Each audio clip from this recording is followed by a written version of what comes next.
you. Welcome everyone to the Delta Independent Science Board September meeting of 2023. First, I'd like to call the meeting to order and give an overview of the public comment process. So we will take written questions and comments and follow the instructions on your screen or on the meeting notice to provide those questions. Now I'm going to start with the roll call. Please state your name and whether you have any new declarations. Steve. Steve Brandt, nothing new to report. Virginia. Oh, I'm off mute. Oh, no new declarations, Virginia Dale. Thanks, Virginia. Tanya. No new declarations, just having a hard time finding mute today. Seems to be a common challenge. Tom. Tom Holzer, no new declarations. Thanks. Anna. Anna McClack, no new declarations. Bob. Bob Nyman, no new declarations. Obey. Jayant Abheshekar, no new declarations. Inga.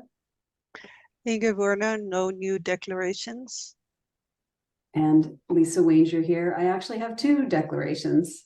So I have a new role as a member of the Faculty Advisory Board to the University of Maryland Center for Environmental Science Collaboratory. So there's a sister collaboratory at my institution. And in that role, I'm going to be engaging with some of the Delta folks, including the developers of the collaboratory proposal from UC Berkeley, other UC institutions, and the IEP, that's the Interagency Ecological Program, and others. Currently, we have no joint research nor joint funding. We're just talking about synergies and opportunities across the two efforts, but I thought I should disclose that. My second disclosure is that I've been selected as a peer reviewer for the Office of Management and Budget's proposed guidance for assessing changes in environmental and ecosystem services in benefit cost analysis.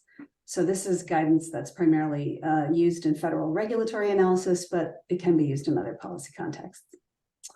So with that, we can finish the roll call. And we have some housekeeping items. I'm going to turn it over to Kyra Wallace for that information. Thanks, Lisa. Yeah, just a couple of quick housekeeping notes that we have to go over. So in the event of an evacuation, if you're in person at the resources building, everyone is to remain calm, take all of your belongings, and proceed to the nearest exit out of the building. Staff will gather at the evacuation point at 1615 9th Street, and any public members are welcome to join at that point. And the code for the restrooms is on the whiteboard in the back of the room, as well as posted outside of the restroom. So that's it for the housekeeping. Thanks, Kyra. Keeping us safe. Okay, so here's an overview of our agenda today. We're going to be discussing ongoing reviews, and we'll have report outs on each of those. We're going to discuss the draft Pyrethroid Research Plan review. We will continue the DMDU seminar series, so that's kind of the highlight where we'll hear from Brett Milligan. And then we're going to discuss the Delta lead scientist recruitment. So I'll just check now, are there any public comments? There are none. Great. Okay, well then let's move on to agenda item 2, the chair's report and business matters.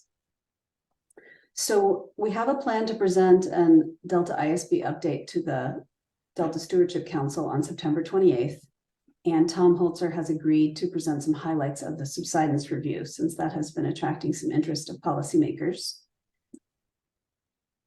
Also, Kyra Wallace, the current ISB fellow, is going to conclude her California Sea Grant State Fellowship in March next year.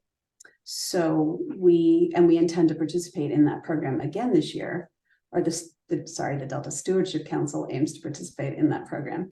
So just to let you know how that program works a little bit, the program matches highly motivated and qualified graduate students with hosts in municipal, state, and federal agencies in California for a 12-month paid fellowship. The council would host 5 fellows next year, where 1 would support the Delta ISB. And interviews are planned from October 16th to 18th this year. And the Delta Science Program has invited Dr. Inga Werner to participate in the fellowship interviews if the participation in this program is approved by the council. And through that competitive process, we'll see if we can match with a fellow with an interest or background in water quality or contaminants research to help support a future water quality review that we hope to launch next year. And if there are any other major support needs for next year, please let the staff know so that can be used to influence the selection process. Okay, so that's the update on the ISB fellow. Next, since the last public meeting, we have not received any public correspondence. Let me just check with Edmund to make sure there was nothing that came in at last minute. That is correct. Okay, great. So no public correspondence. And do we have any public comments on this part of the agenda? Yes, we have one from Deirdre Desjardins. Deirdre, you have the ability to unmute your microphone. Thank you. Deirdre Desjardins with California Water Research. And I did obtain through a Public Records Act request information about a cut of $50,000 to the 2 postdocs that the Delta Stewardship Council helped get. And I am concerned about that. We will be raising this issue. There's concerns both about funding for the Independent Science Board and overall administration. I am concerned that cuts seem to be allocated first to the Independent Science Board and you're a relatively small part of the overall Delta Science Program budget. And I'm also concerned that all of the Delta Stewardship Council's public reporting of the Delta Science Program budget ceased the year that the COVID budget cuts and the Delta Science Program, I mean, the Delta Independent Science Board having this huge funding cut. So it is the Delta Independent Science Board is a major part of the Delta Science Program, and independent peer review and oversight is part of the statutory mandate for the Delta Science Program. So our interest is that this receive adequate funding. And if there's any further information, I would request that it be provided. Thank you. Thank you, Deirdre. Okay, I'm going to move on to the next item. Agenda item 3 is the Delta Lead Scientist Report, and we have Laurel Larsen with us to give that update. Good morning, everyone, and nice to see you all. Edmund, could I have the slides, please? I have a little bit of a meaty report for you today. Kyra, thank you. I saw Steve wave his hand. I'm not sure if it was a question or if it was just inadvertent on the last item. Thanks, Anna. Yeah, it wasn't inadvertent. I was wondering if, Lisa, if you know anything about those cuts to the postdoc program and if it's fully funded, and maybe a larger question is, we might at some time want to consider, our postdocs are scheduled, I believe their appointments for 2 years, which would end in March and April. And if we have considered or should consider renewing that program and how we would go about doing it and when is the appropriate time to do it. Yeah, thanks, Steve. I didn't respond to Deirdre's comment because I just didn't feel I had enough information. So there have been discussions about continuing that program. I haven't heard an update in some time, so I'd like to get more information before we discuss that topic, but we'll put that on the agenda for a future meeting. Any other comments? I'm sorry, I didn't ask the board if there were any other comments or questions.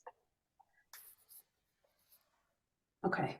All right. Thanks for that, Steve. I'm not ignoring that. I just don't like to comment when I don't have full information. So Laurel, please continue. Thanks. And I'll go ahead and get the next slide. There's a few topics I want to report out on you about today. And the first is just an update on the Delta Salinity Management Project. As you all know, we have been hosting a salinity management workshop series, the first of which took place in spring of last year. And we are planning on hosting a second workshop in late February or early March of the coming year of 2024. So as part of the preparation for this second salinity management workshop, the Delta Science Program has been hosting virtual focused working group meetings to explore human dimensions of salinity management in the Delta. And those meetings were held just recently on August 23rd and 25th.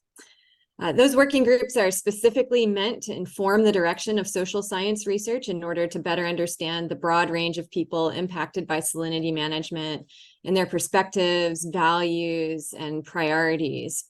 And this is something that will help us take into account those important factors in a scenario planning process associated with salinity management. So at those meetings, participants discussed their perspectives on the drivers and impacts of salinity in the Delta, and they also provided input on possible salinity management actions and identified groups of people who the research team should reach out to for interviews and focus groups. These working groups also provided initial baseline data on stakeholder perspectives and seeded discussion about the scenarios that ultimately might be desirable to run. So I want to share some things specifically that we learned from these focus group meetings. The first working group meeting ended up being a little more agency-centric with interesting discussion focused on the use of barriers. You can see the emergency drought barrier in the background of the photo here as a strategy for drought and salinity management. And one thing that I learned is that in the South Delta, barriers beyond the emergency drought barrier are often used to raise water levels so that agricultural intakes are usable during the dry season. And in fact, those barriers were even needed during this current wet year. The second working group ended up having a strong focus on perspectives of the agricultural community. And we learned that increasing salinization of intakes, perhaps not surprisingly, is a big concern. Another thing that really struck me from that meeting was strong recognition of the connection between salinity management and subsidence reversal, which is also relevant to another review that you all are conducting, particularly the need to maintain the integrity of Western Delta islands. Throughout that focus group, in fact, there was an interesting conversation about the feedback between the physical template of the Delta and salinity, including how dredging and channel depth could impact the amount of water needed to push back salinity. With respect to subsidence reversal, rice cultivation is recognized as a potentially profitable pathway to raise subsided lands, but it was also pointed out that rice is very sensitive to salinity. Poluticulture has also been floated as an option, but it's not yet viewed as feasible or profitable within this sector of the farming community that was present at the meeting. Overall, the perspective that allocating more water to the Delta to aid in subsidence reversal and salinity management, particularly during drought periods, is needed and is potentially a policy change that should be represented in the scenario envisioning process. And that's just a perspective that emerged strongly from this group. So as far as next steps go, we envision that these focused working groups will help inform the targeted feedback that we seek at the second and final workshop in the series, which again is currently slated for either late February or early March.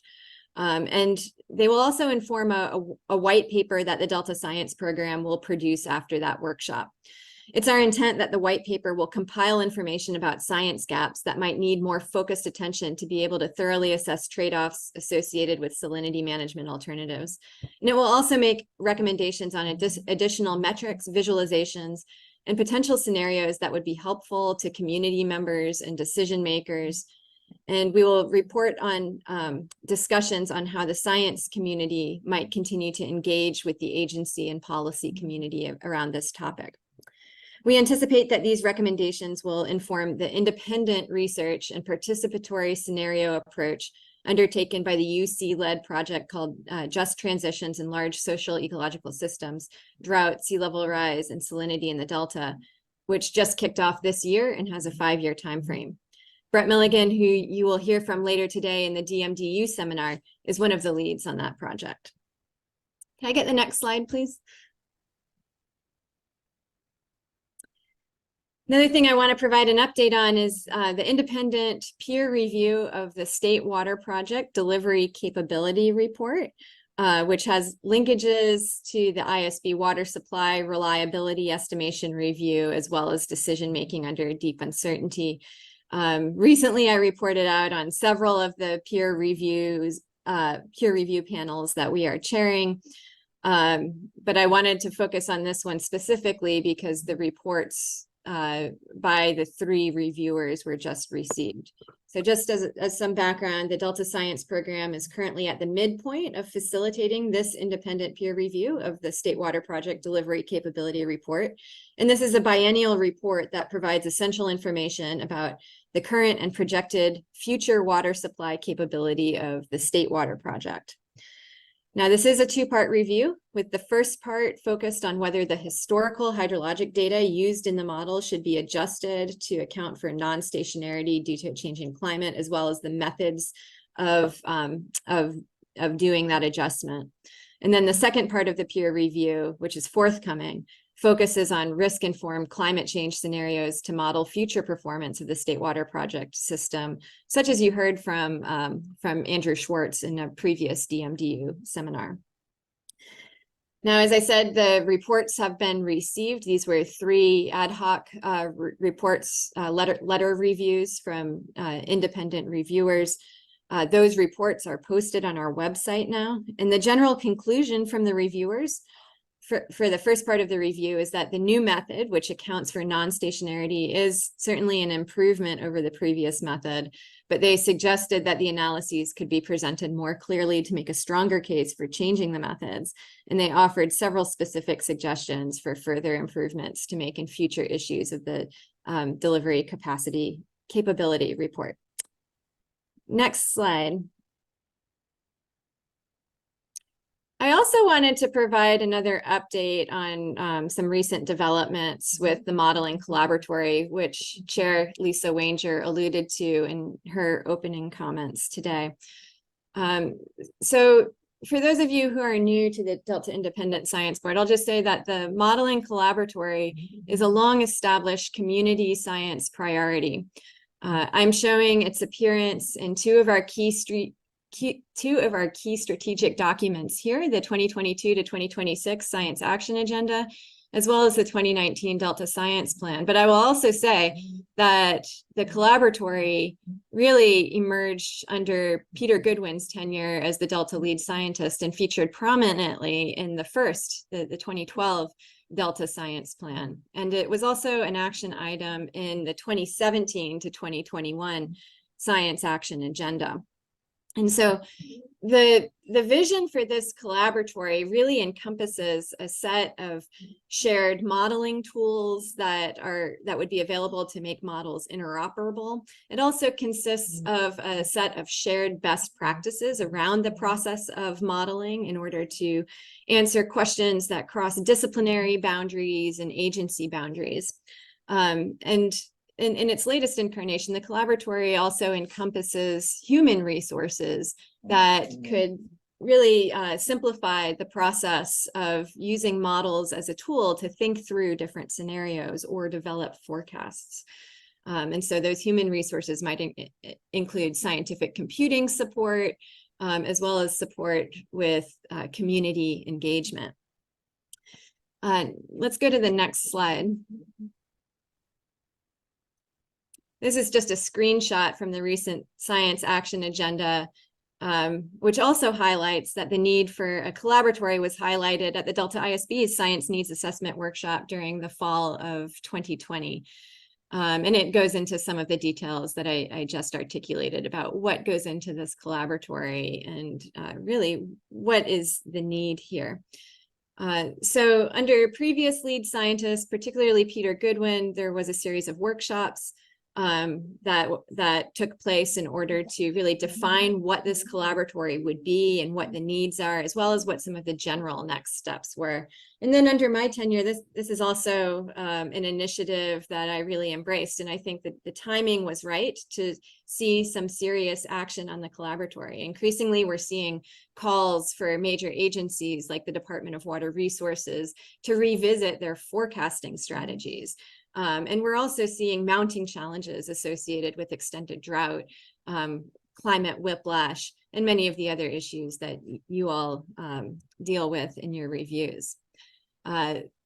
These events also coincide with the availability of more funding, and in particular, the state legislature decided to allocate a large sum of funds, about $100 million, to the UC system in order to encourage partnerships between universities and agencies, as well as communities, to make progress on California's climate resilience goals. So this was a major initiative from the legislature in order to really bring the academic community in and formulate new partnerships. And so under my tenure, I helped coordinate groups to competitively apply for these funds. Next slide. And so I'm happy to report that there was an announcement last month that one of these groups that the Delta Stewardship Council was involved with was awarded funds through this initiative. And in fact, this project was awarded the largest grant administered through this program. So this is the Co-Equal project, which stands for Collaboratory for Equity and Water Allocations. It's an $8.2 million project that will develop new water planning tools to advance sustainable, inclusive, and equitable water distribution for the population of California. So the scope of this project is really focused on the Sacramento-San Joaquin river system, with recognition that the Delta is at the heart of this major water system for the state of California. Next slide. So just some background on Co-Equal. Co-Equal is really focused on producing more scenarios and publicly available information on water allocations under different possible climate futures and different possible operational or management futures. There's a lot that goes into this operations bubble that you see in the upper right. It could include things like structural modifications to the system, including wetland restoration, salinity barriers, conveyance. It could also include strategies for reoperating the system of reservoirs and dams, including providing more flows for ecosystem function. And our intent is really to look at a number of different policy scenarios that have been publicly expressed as possibilities for the state of California. And our idea here is that if, not including these future policy scenarios would be akin to not looking at future climate scenarios. And in fact, many of the operations models show greater sensitivity to policy change or operational decisions than to climate change.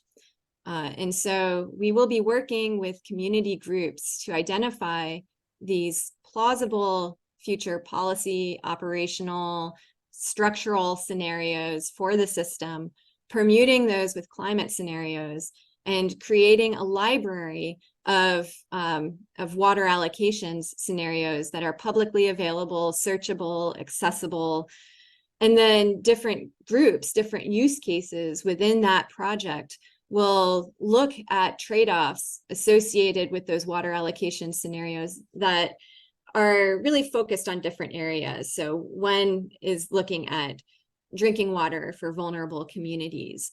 One is looking at salinity management, and that group is working very closely with that Just Transitions project. And then one is focused on Chinook salmon recovery. This is a project that is led by Ted Grantham at UC Berkeley. I no longer have anything to do with the project personally, but the Delta Stewardship Council is involved in the project through Steve Culberson, the IEP lead scientist. Next slide. And the players in this project are many. The premise behind this project is that California really needs to establish this trifecta of partnerships between agencies and water utilities, the academic community, and community groups. And each of these groups really fills a different niche, with the agency and water utility group really being the implementers and those who will put boundaries on the work and help guide the team in terms of what's realistic, what are these agencies really looking at seriously as potential future strategies. The academic community's role here is the role of an independent entity that is not tied to particular agency missions or agendas. And so this group really brings the ability to look at scenarios that may not be politically palatable, but may be really critical to advancing questions of equity or supporting advocacy of different community groups. We want this process to be truly inclusive.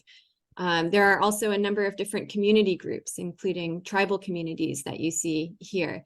And so the mission of this project is really to provide meaningful participation of all of these entities. And I'll also just say, this slide is showing specific entities that have committed to be involved in the project, but it is the intent of the project team to cast a net much more broadly. We had that project team had limited time to secure commitments and letters for this project. And so the groups that you see here are limited to what the team was able to accomplish in that amount of time. But they will be looking to interview and include many other groups in this process. And I know that they're very open to suggestions of who should be engaged. Next slide. So the team will be using a structured decision-making approach to identify scenarios and evaluate outcomes of those scenarios, evaluate trade-offs. They will also be engaging these groups in the development of visualizations and informational material that will be shared with agencies as well as the general public. I don't think I'll say much more on that slide. Let's go to the next one. And this is just a screenshot of a possible way that the dashboard that this team produces could look. This dashboard is going to be integrated into the CalAdapt platform, and so it should be accessible from a broader platform that looks at many different aspects of the state's climate adaptation and resilience strategy.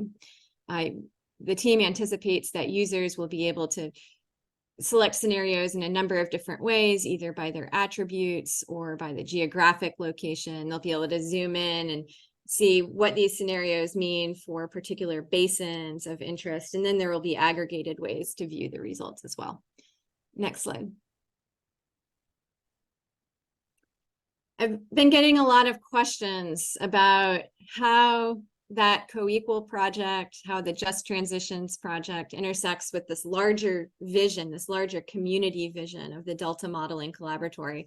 And so I put together this slide because I think it's helpful to kind of see what these individual research teams will and will not do. So the conceptualization here is that these research teams will really kick off this much larger vision and produce a lot of momentum, produce networks of people working on these projects, generate initial funding that could then be leveraged to realize this vision over long time scales.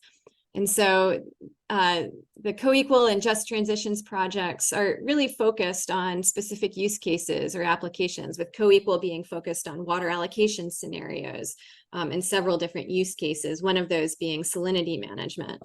And those projects will generate outreach materials. They'll generate a much broader library of system modeling results. They'll make accessible more state-of-the-art data on climate and hydrologic inputs under future conditions. They will also fund human resources, stakeholder engagement specialists, computing support staff, funds to support the participation of community members for whom this is not their full-time job.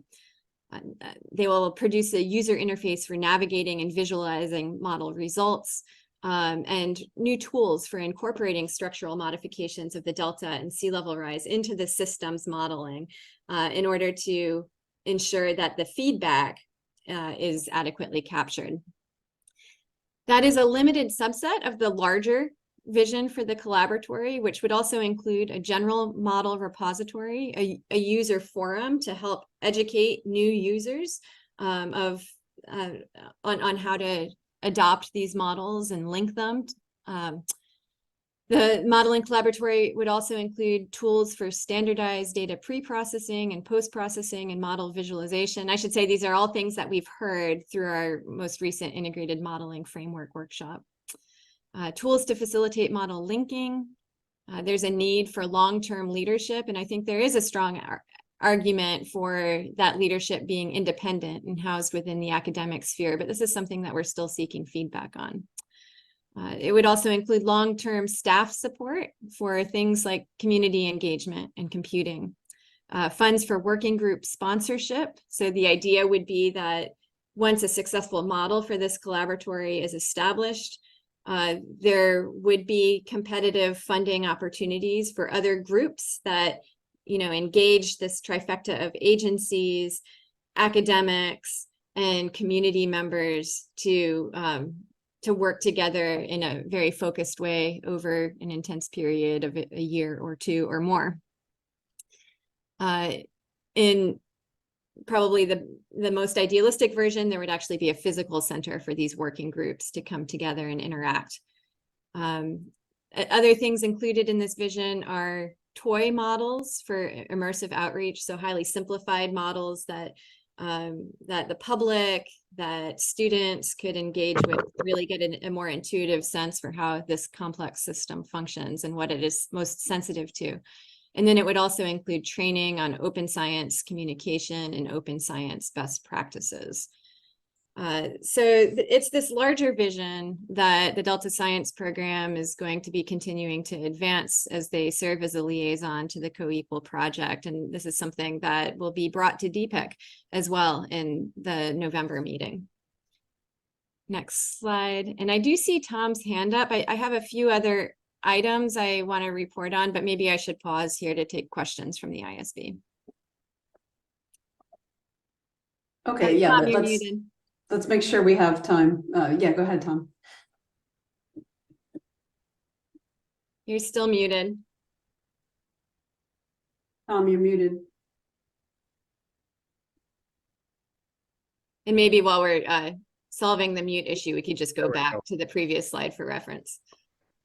The one of the academic institutions, how those institutions became part of the effort, and specifically I noticed Stanford wasn't on it, which kind of surprised me because they have the new School of Sustainability. Yeah, so the funding was limited to public institutions in the state of California. So the UC system as well as the Cal State system. So maybe Kyra, we could go back to the slide that shows the named partners on that project. Yeah. Oh. And then just in terms of how these institutions became represented, it was a process of many conversations. So I'd say the seed idea for this project really came from two areas. There was me bringing this larger and long-standing community vision of a collaboratory. And then Steve Lindley at NOAA actually connected me with Eric Danner, who had very concrete and pivotal ideas about creating this library of CalSim scenarios to look at different futures for water allocations. And so our two visions merged.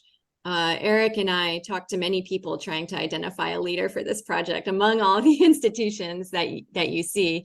A lot of people are very busy, but Ted Grantham really stepped up to provide leadership for this project and added his own unique flavor to the vision. And then the three of us ended up talking to many other people that we know are working in this area and would have important pieces to contribute. So it was kind of a snowball networking process to identify participants in the project. It was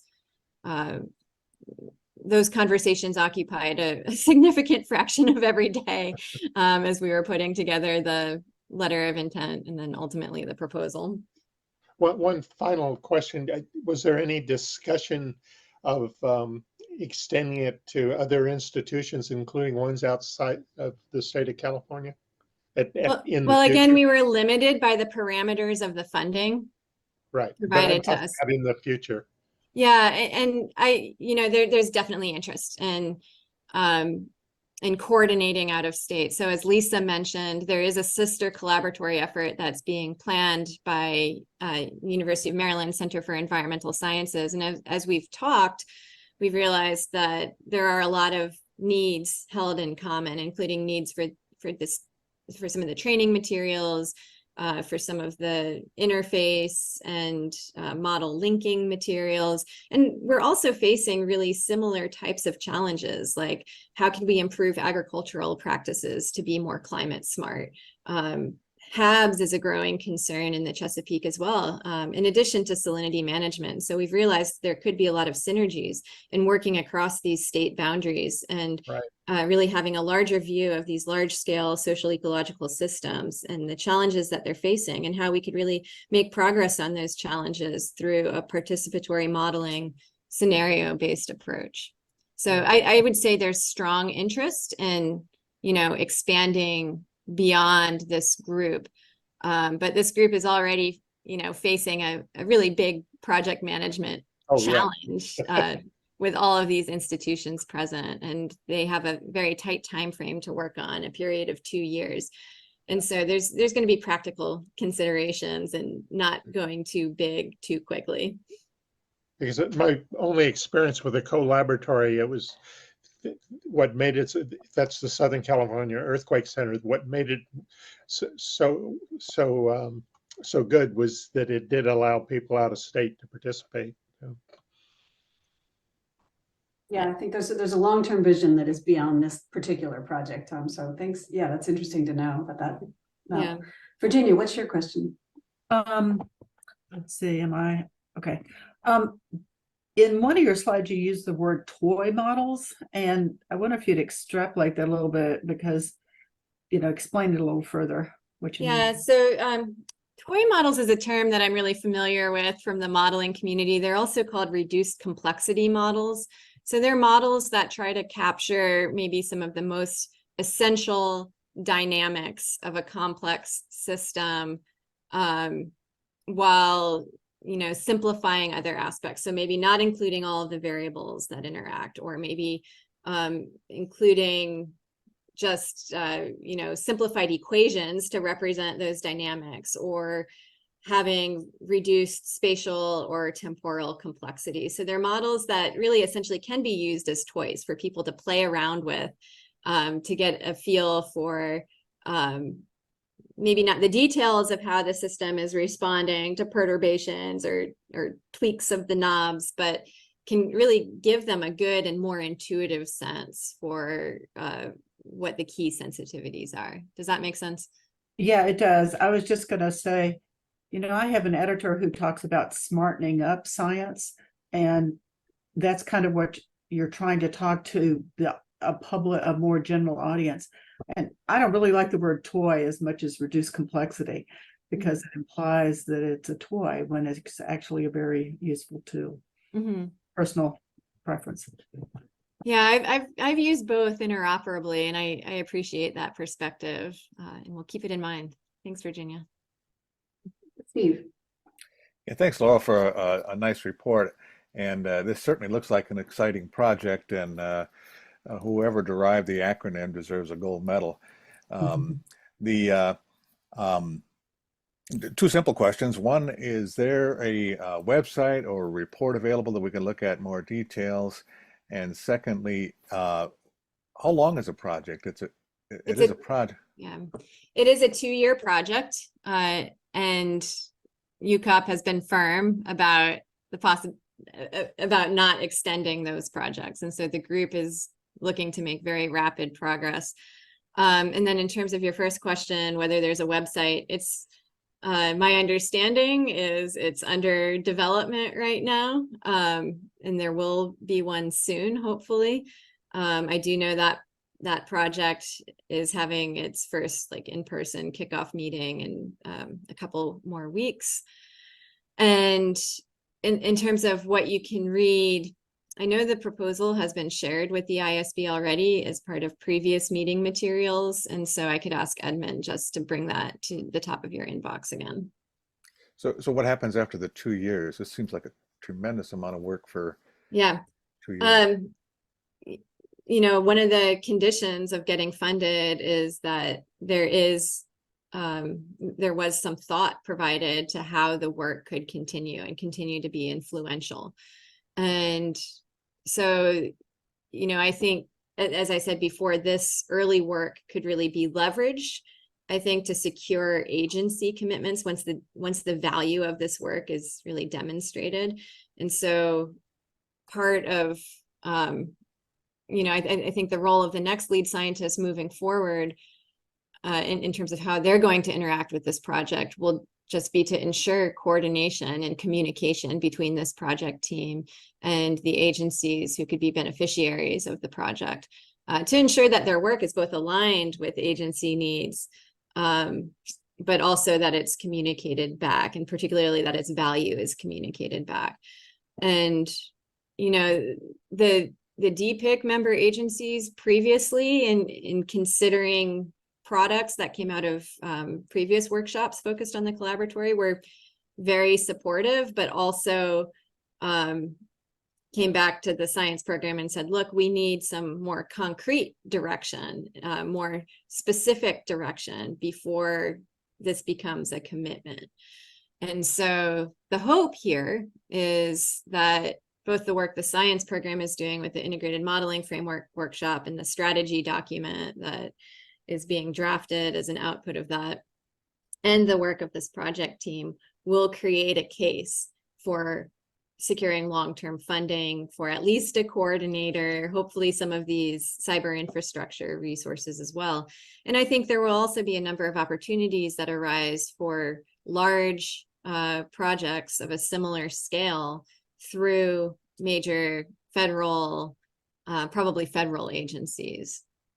So those opportunities are on the team's radar as well. And when I prepare briefing materials for the next lead scientist, I'm going to make sure I do a bit of a brain dump so that these things are on their radar. Okay, thanks a lot. You're welcome. Yeah, quite a vision. Obey.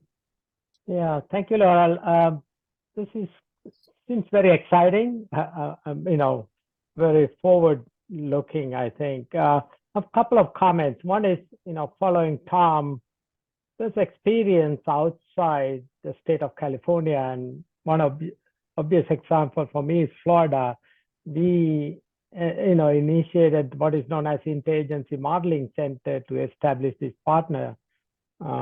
And I remember going to Davis to talk about our experience. So it might be good for this group to reach out to other efforts like, you know, Chesapeake and maybe even in Florida.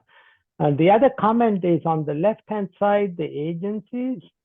Unless I'm missing it, isn't the U.S. Bureau of Reclamation a big player in water allocations? And they are. And I had communicated with some of the key modelers at U.S. Bureau of Reclamation who are very interested in engaging with the project. However, I learned it's USBR's policy not to provide these firm letters of commitment for proposals. So that's why they're not listed here, but we fully anticipate engaging with reclamation. Okay, that sounds good. All right, thank you. You're welcome. Thanks. Before Laurel finishes her report, we have a member of the public wants to ask a question too. Yeah, we have one from Deirdre Desjardins. Deirdre, you have the ability to unmute your microphone for your question. Thank you.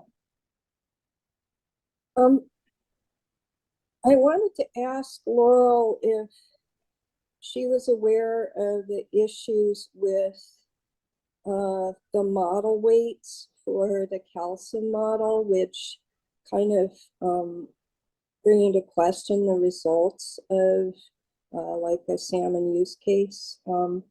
So the calcium model has is weighted in such a way that they first meet in-stream flow needs and senior water rights upstream of the Delta, and then meet delivery for the State Water Project and Central Valley Project. And only last do they meet carryover storage targets for the reservoirs. And as a result of that, any need for additional outflow, whether it be for fish or for salinity, comes out of carryover storage targets and carryover storage. And it was a huge issue with modeling for the Bay Delta Water Quality Control Plan update, and the water agency said, oh, we can't possibly do these increased flows. They'll drain the reservoirs. And it was sort of a feature for the water users rather than a bug. But it's not well known and well documented. We did bring it out, and I asked questions of the modelers in the water fix hearing. So there's testimony. But I was looking to connect with Laurel about the need for both of these projects. There has not been a investigation of reoperating the reservoirs for the climate change, and DWR's own chief modeler called for that in 2009 or 2010. So we're looking to do some simple tests of the calcium model that will show these limitations. But I don't know if you were aware of it or yeah, it's a really good suggestion, and I want to make sure that those details are conveyed to the team. I know that well, for me, one of the most exciting things about this project is that it includes a former U.S. Bureau of Reclamation calcium modeler, so someone who's intimately familiar with the model and is actually going to get under the hood and make some key changes to relax some of the rigidities that were present in calcium.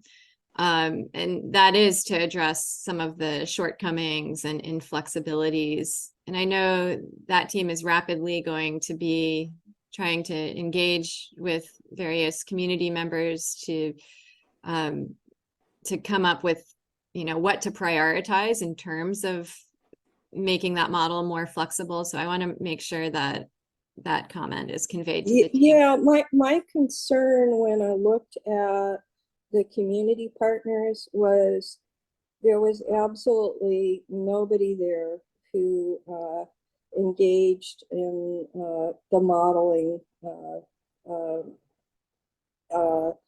either from Sac Valley or from the Delta or working with NGOs. And I've read, I worked on a very large code at Los Alamos, and I've read a lot of the calcium code, but it's also not necessarily that well known with calcium modelers. They've sort of developed that code, I think, in 2000. Andy Draper wrote it, and it's kind of been sort of an untouchable part of the code.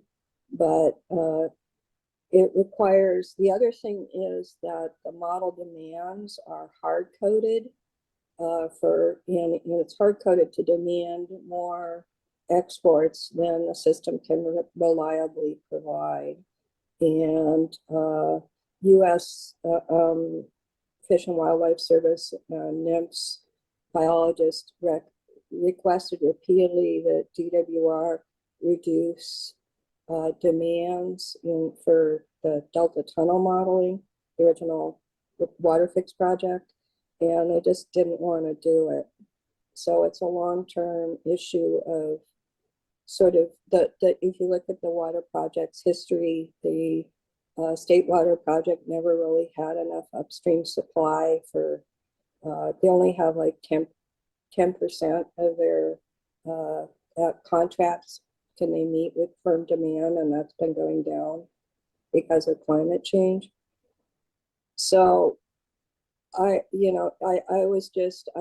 around and I asked everybody who had participated in the water fix hearing, we had a modeler, and absolutely nobody had been talked to, and none of the tribal or community groups that were engaged has any expertise in the modeling. So we're really concerned about that. And I have forwarded the PDF of water fix participants that you sent to me to the community engagement team for this project. And I know that they have that. They've been talking about it, and we'll be reaching out. So thank you for the suggestions. Yeah, so I've been talking with Delta local agencies and Delta counties. They did the bulk of hiring of experts on modeling for the water fix hearing, and they're very concerned about the issue of carryover storage because they get shorted. So we also want to develop a water quality option that focuses on operating the reservoirs to meet the Bay Delta Water Quality Control Plan requirements, which will protect not only fish, but other beneficial uses in the Delta, like recreation and HABs and agriculture. But there's just a refusal to model that. We're told in Delta Adapts that DWR absolutely won't model any changes to reservoir operations. And I think there's similar limitations with the salinity proposal. So there have been long discussions with the modeling community. There were many pleas in the water fix hearing for DWR to model changes in reservoir operations, and they just refused. And I think actually that there is a win-win there, but I did ask to engage on this about the proposal and said that we would support it if we looked at reservoir operations, but it will drive all the salmon extinct very quickly if we don't get reservoir operations fixed. The curtailment in 2022, the extreme curtailment for the rice farmers, was also really bad for not only for salmon, but for migrating birds. So just curtailing senior water rights holders isn't a solution. Thanks, Deirdre. Those are really interesting comments, and I feel that the engagement process is undoubtedly going to bring out a lot of these same issues. So yeah, let's let Laurel move on now to her. But I'm of course continue to send us information or stay involved as you see fit to make sure those issues are raised. But I think Laurel really reiterated that they are not as limited in creating new scenarios. So that's going to be interesting what they choose to model. So yeah, let's let Laurel finish her report out. She's got one more item. Yeah, just a couple other quick things. And Kyra, can you just skip ahead to where we ended up? So one thing to bring to your attention here is that the National Academies is getting ready in 2024 to conduct a review of long-term operations of the Central Valley Project, which, as you know, consists of coordinated federal and state water operations that annually move millions of acre-feet of water south from Northern California to a wide variety of water users throughout the state. The National Academies are building a committee of about 16 to 18 volunteer experts to evaluate the long-term operations of the Federal Central Valley Project. And nominations will also inform the selection of potential speakers, participants, and peer reviewers for any publications resulting from the activity. And so they're casting their net broadly in looking not just for these panelists, but also others who could inform the process. Nominations are actively being requested for individuals with expertise in areas and disciplines such as fisheries science, freshwater and stream ecology, habitat restoration, and water resources management. And for a more comprehensive list, you can view the nomination form, which is part of your meeting package. I know that suggestions from ISB members would be appreciated here. So I just wanted to bring this to your attention. So this National Academies review is separate from any Delta Science Program reviews, but we are doing related reviews that will probably become part of the materials that this National Academies review will cover. And that includes a review that is just getting underway that we're doing for the U.S. Bureau of Reclamation on their fish and aquatic effects analysis associated with changes to long-term operations of the Central Valley Project. And that was one of the things I reported out to you on for a previous month. Next slide. And then the final thing is just a quick update on the Delta ISB member recruitment to fill Steve Brandt's upcoming vacancy in January. The applications were due in mid-August. We received 3 applications for the position. All 3 applications were very strong for different reasons. So I am currently in the process of contacting references, and the whole recruitment committee will be interviewing those candidates next week, and then convening by the end of the month to try to select a candidate, which we will present to the council for approval in October of 2023. So that process is moving along in accordance with the intended time frame that I presented to you last month. And then finally, I just wanted to say a copy of the Delta Lead Scientist report, along with the council's legislative update and outreach highlights report, is a part of your meeting materials. And now I'm going to turn it over to Brandon Chapin, who is going to give you a brief legislative update on the Bagley-Keene Open Meeting Act. Laurel, can I ask a quick question just before? Yes. Yeah. The number of applications that were received, is that more or less what you were expecting? Is that, I know that in past years, in some cases, you've cast a really broad net, and in other cases, you've done a much more targeted search. I'm just wondering how it sounds like you're very happy with the caliber of the candidates who applied. But overall, any feedback or sort of thoughts on I'm not sure how much. Yeah, I would say probably the number is on the low end of what I would expect, but not an outlier. The past searches that I've been involved in have looked to recruit a much larger number of candidates simultaneously. And so we received a larger number of applications for that larger number of positions. I haven't done the math, but maybe it would average out to around 3 per position. That seems pretty reasonable. Yeah, I probably would have been less happy with the number of applications received if the caliber of all 3 applicants wasn't so strong. So I think that the choice will be a good one, regardless of what it is. Great, thank you. But yeah, anytime we have one of these vacancies, you know, we really welcome ISB member participation insofar as providing us with recommendations of people to reach out to. And I know that some of these candidates were folks that ISB members had reached out to and encouraged to apply. So now I'll turn it over to Brandon Chapin. Thanks, Dr. Larsen, and good morning, everyone. I just wanted to stop by really quick and give an update on a bill that's been in the legislative packets for this year, but just an update on it because it's getting close to the end of the process, and it has a potential to impact the Independent Science Board's operations. So this has to do with SB 544. It's a bill that addresses teleconference and virtual participation of state body meetings like the Independent Science Board.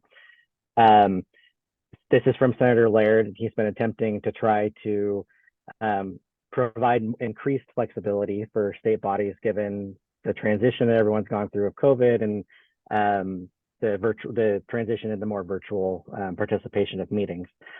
What the bill does, as it currently is, well, it's the final version of the bill. So this is the final version of the bill. It kind of sets up 2 tracks. So the first track establishes that the old Bagley-Keene way of going about things of teleconference meetings stays the same. If the Independent Science Board decides to hold a teleconference meeting, for example, and and still publicize all the publicly accessible locations as it has been doing, then that's good. Can continue moving forward with that. The other process that's established by this bill is to kind of give more flexibility, but also provide an opportunity for the public to still participate. So it essentially says that the ISB would not have to have publicly accessible virtual participant locations anymore. So we wouldn't have to publicize addresses for members that are participating remotely. However, if the board chooses to go that way, there are a few conditions that have to be met. The first would be that a majority of the body has to be present at one physical location. And if the board decided to have other teleconference locations where the public can attend, there must be one member at each of those public locations as well. So part of that quorum as well is that virtual participants can count towards that quorum if the Independent Science Board decides to include that. If the members would have to provide a rationale for attending remotely, and then the board would have to approve that rationale that they can continue to attend virtually for that meeting.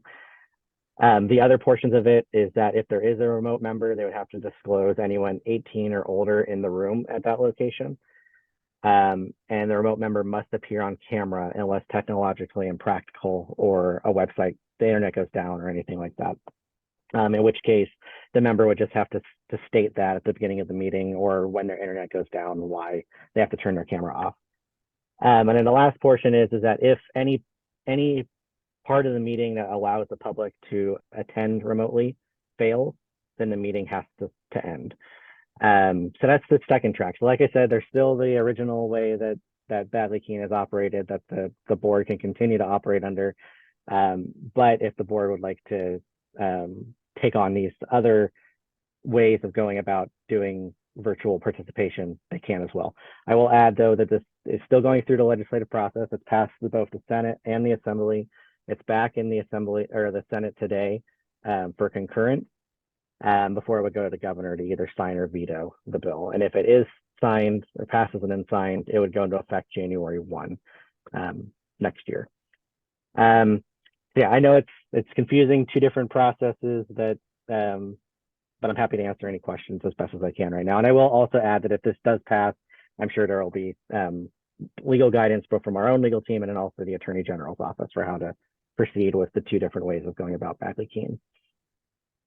Well, thank you, Brandon. Of course, we always want to encourage public participation in our meetings, and we want to hear from them. I will say that what you've outlined as an alternative does not look very appealing.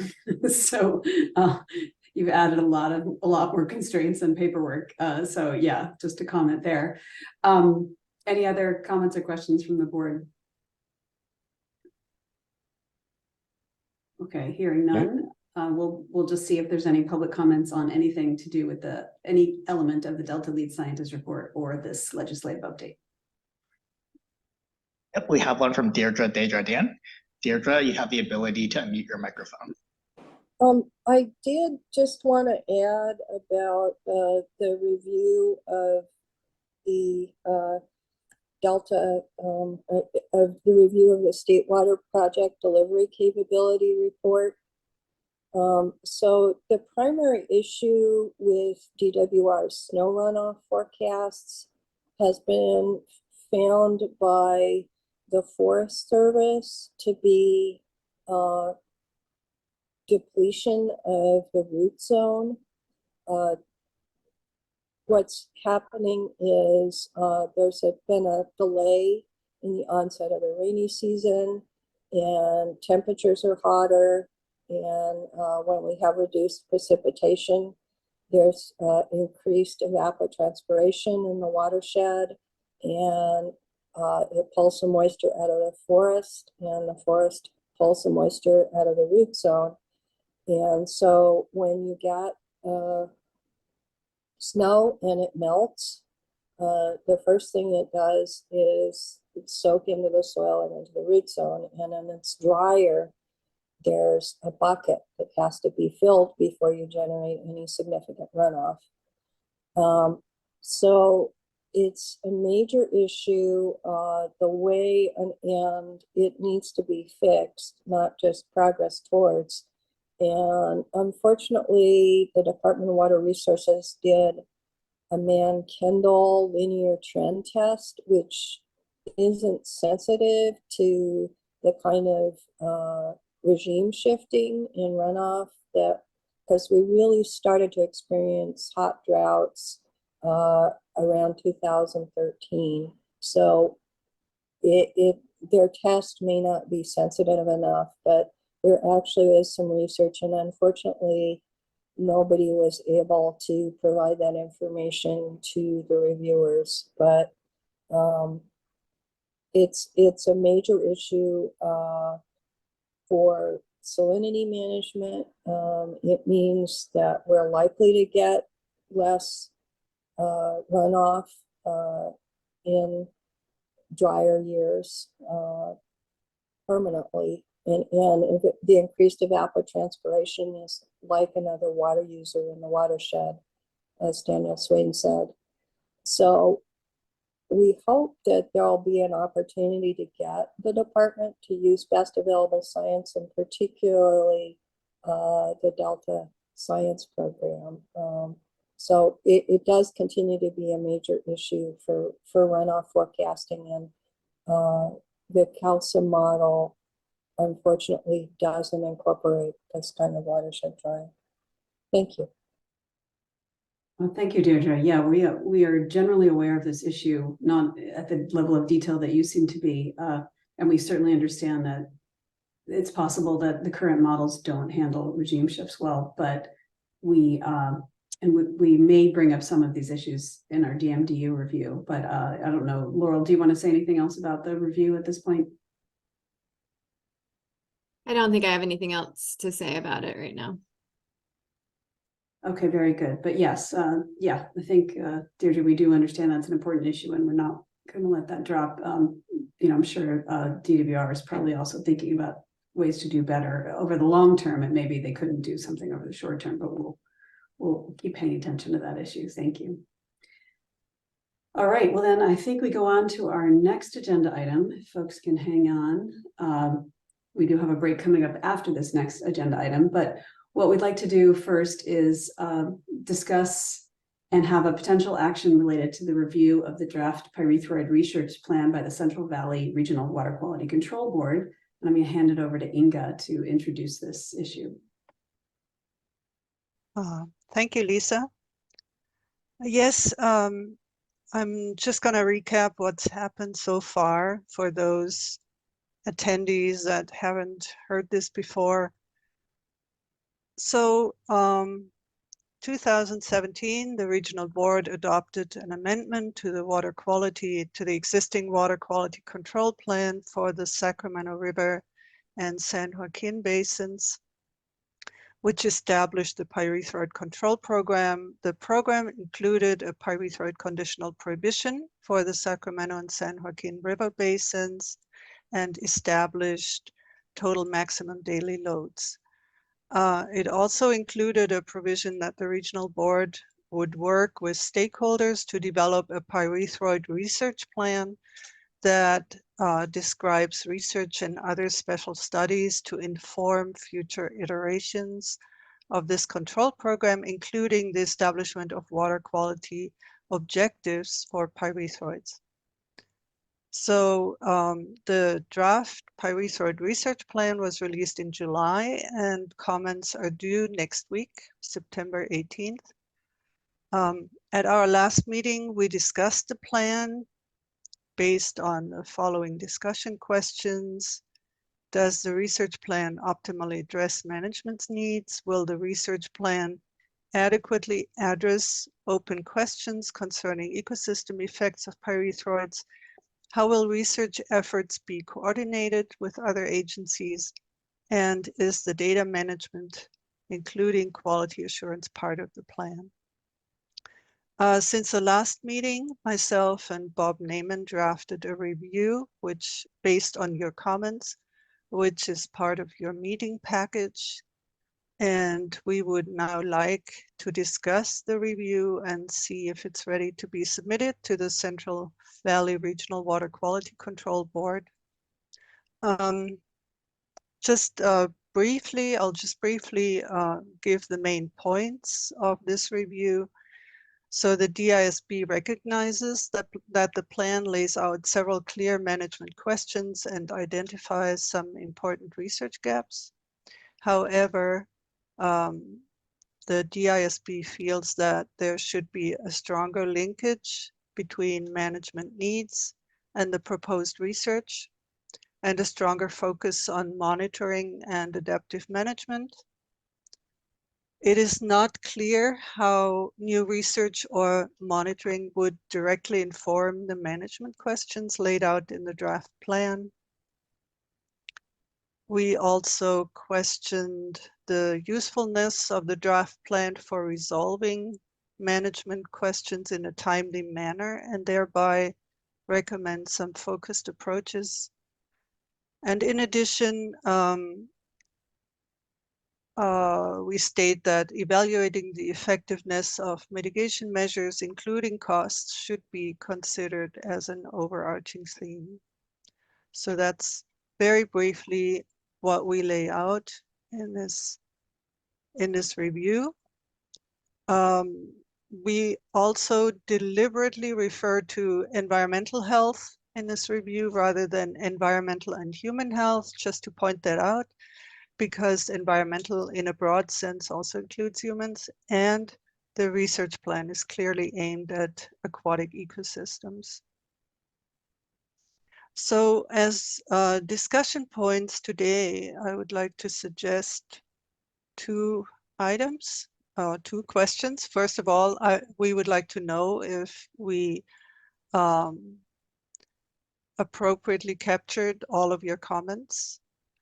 And we also basically, the review addresses the questions that we had discussed in our last meeting and sorted the comments accordingly. And we would like to know if that's all right with you. So please go ahead. Yeah, Tom, go ahead. If Yeah. you can unmute. I might as well just be permanently on mute. I was very pleased with this draft, Anna, and I thought it did a nice job of addressing one of the things we talked about last time. That the research plan was too ambitious and probably not practical, but the way you handled that I thought was really nice. It was in a constructive way rather than a critical way, so that linking it to the management things was, I thought, a nice improvement. So I've read the plan and I wholly endorse what you've written. That's great. Thanks, Tom. Okay. Yeah, I think the review document is a nice summary of what we discussed, and it captures the sort of the lack of the linkages to management question. That was a requirement, and I think very well. Couple of other things I was wondering if they were captured in this document, and maybe if they are, you can point those out to me. One was, I think they were supposed to engage with the stakeholders in the development of this research plan. There was, when I read the full document, there was no clear indication of that engagement. Maybe there was, but I may have missed that. And they were supposed to jointly develop that. And I was curious if that was addressed in this new revision. You may have, Inga, but I may have missed that. No, you're addressing a good point, Obi. I think we discussed this a little bit, and I think we discussed it in the context of should we provide a review or not, right? And we used it as justification kind of to provide this review, but we did not mention it in our review. Actually, I think you did. I think there's one Did I? sentence, yeah, just having read it fresh. You mentioned that lack of consistency. Thank you, Lisa. Yeah. Yeah. Okay, It's been a while. Like I said, I may have missed that in the news version Uh-huh. that I read this morning. If it is there, never mind. Well, it's Okay, good I'll that, check. I'll check. yeah, it's good Yeah. to reiterate that point, because I think, we're in agreement that they didn't apparently do that very well. Yeah. Yeah.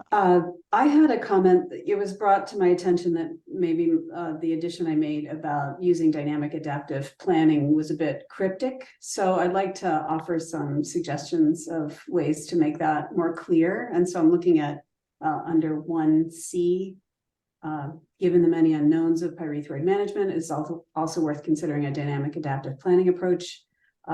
First of all, we can provide some references, which I'll send to you.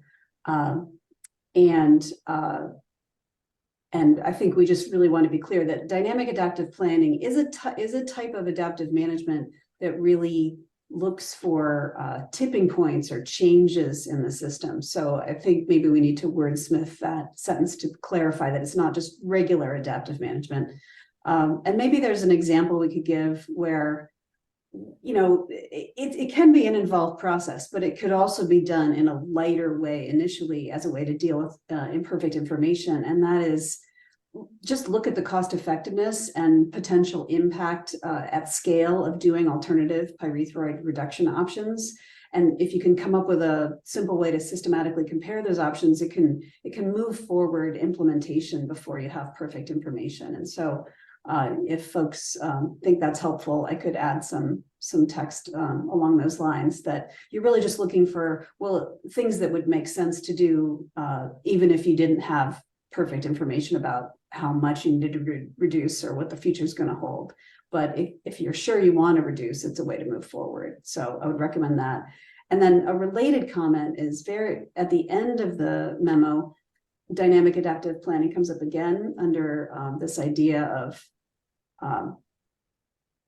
focusing the management. And I would offer that because dynamic adaptive planning is actually a fairly complex process to do well, that if the bullet point is about focusing and making sure you don't have analysis paralysis, I suggest actually removing it from that final bullet point and just talk about that there are existing methods for risk assessment, and even maybe add TMDL design that are established methods that could be implemented without perfect information. And so I think the point here is not to overcomplicate things, and so I would remove it there. So that's my main I would comment. welcome that. Yes. Okay. So appreciate the shout out. And also, No, I mean, yeah. You want to be understood, so that's great. Yeah. And I also really appreciated the emphasis on the cost effectiveness, which was one of my comments, because I do think it's critical to implementation of these plans. And then just one really minor comment about, there's somewhere where we cite,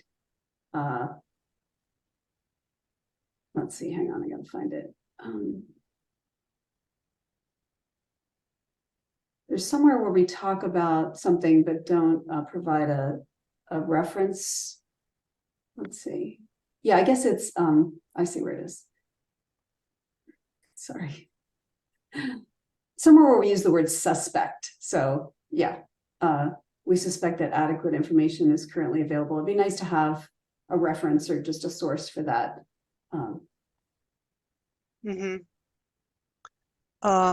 It's a little hard I provide the link to the EU water quality objectives, but I could try to make that clearer and more. Yeah, we'll work on it. Yeah. Okay, or just, I mean, I think if you're going to say we suspect, it'd be nice to just clarify how you arrived at that supposition. And yes, okay, we could just add half a sentence, and because the EU or other entities have decided they had enough information or something to that effect. Would that be all right? Yeah, that sounds perfect. Yeah. And then I guess I did actually have one very similar comment down at the very end on the salinity bullet down in the detailed thing, where it said, maybe salinity shouldn't be part of the plan. Yes, give a reason. Yeah, but I think maybe what we're really just saying here is we would like them to explain why salinity is part of the plan. Because maybe it's better not to suppose whether or not it's important. They may have information to the contrary. So, okay, those are all my little comments. Thank you, All right. Lisa. Okay, Steve. Thanks. Yeah, I think you both did an excellent job at capturing all the comments that I heard or made, and so I think it's ready to go. I know there were some last minute edits made as late as this morning, and so I would encourage those to be adopted, and I don't think any of them changed the content, but those folks who made comments might want to ensure us that none of their edits change the content, so we know what we're voting on. Sure.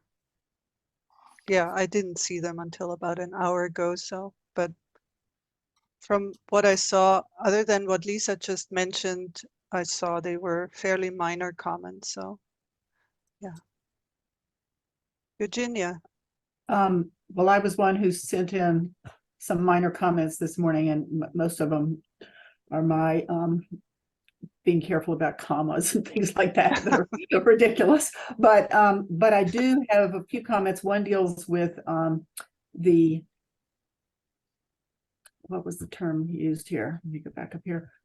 For adaptive management, the term was used, dynamic adaptive management.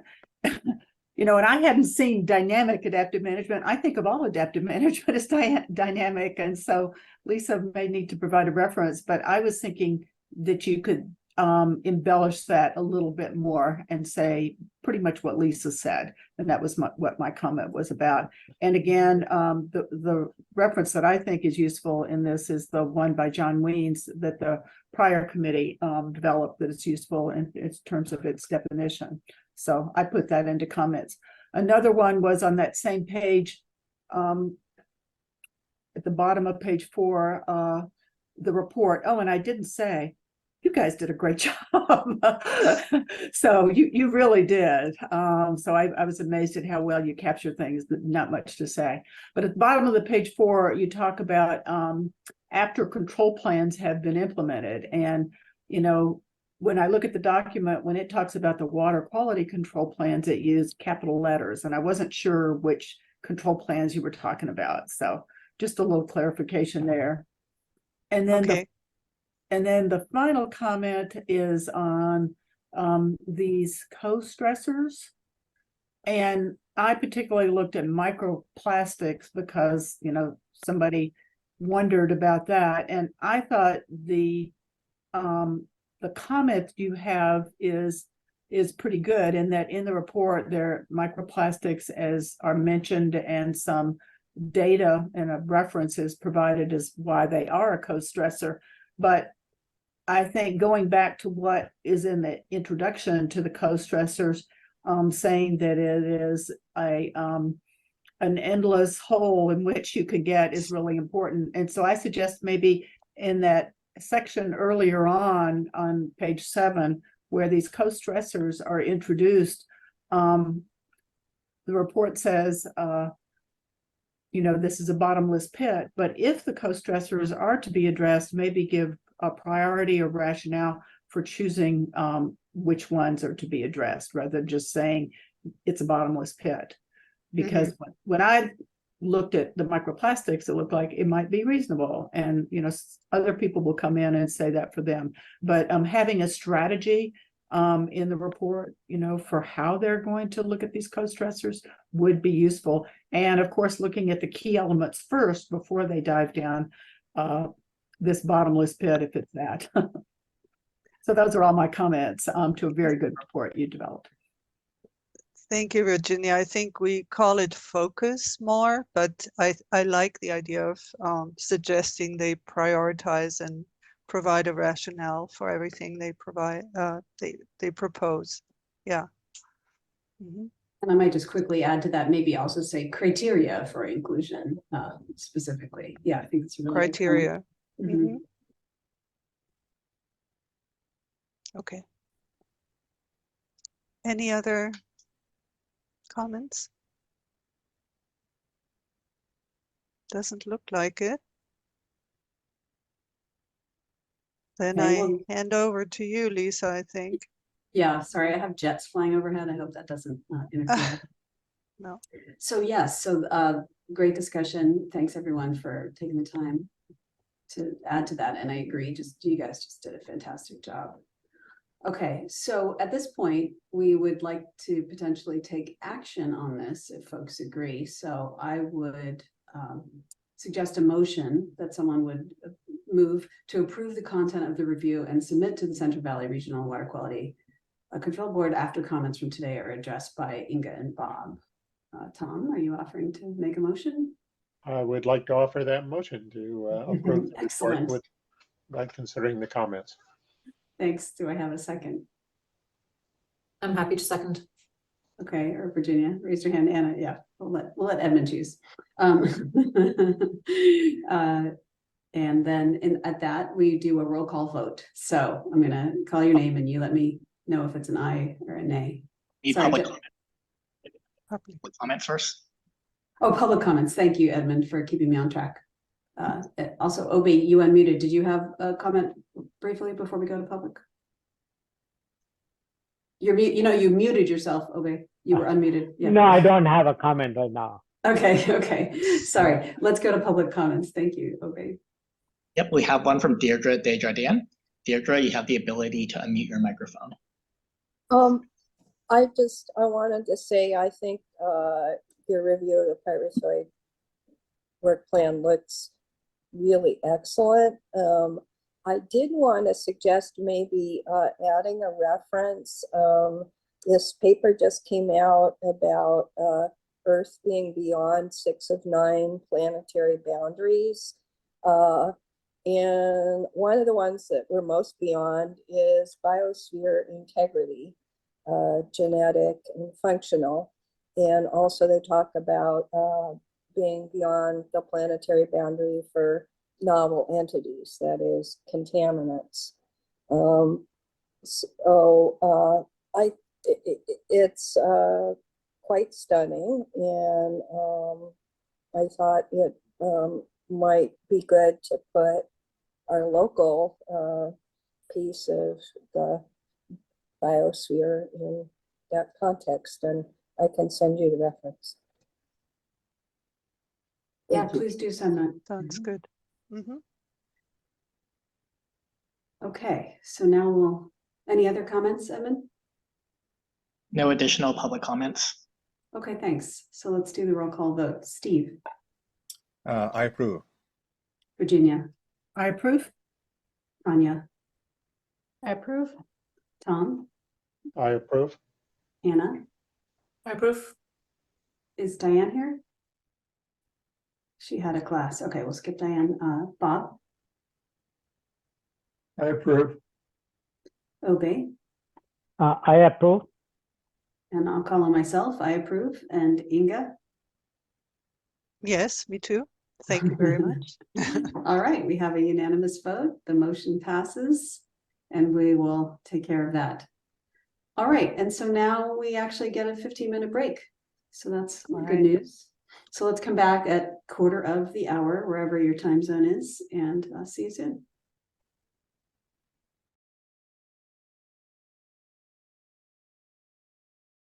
Let's go ahead and get started if the AV folks are ready. All right, Chris, let us know when we're recording again.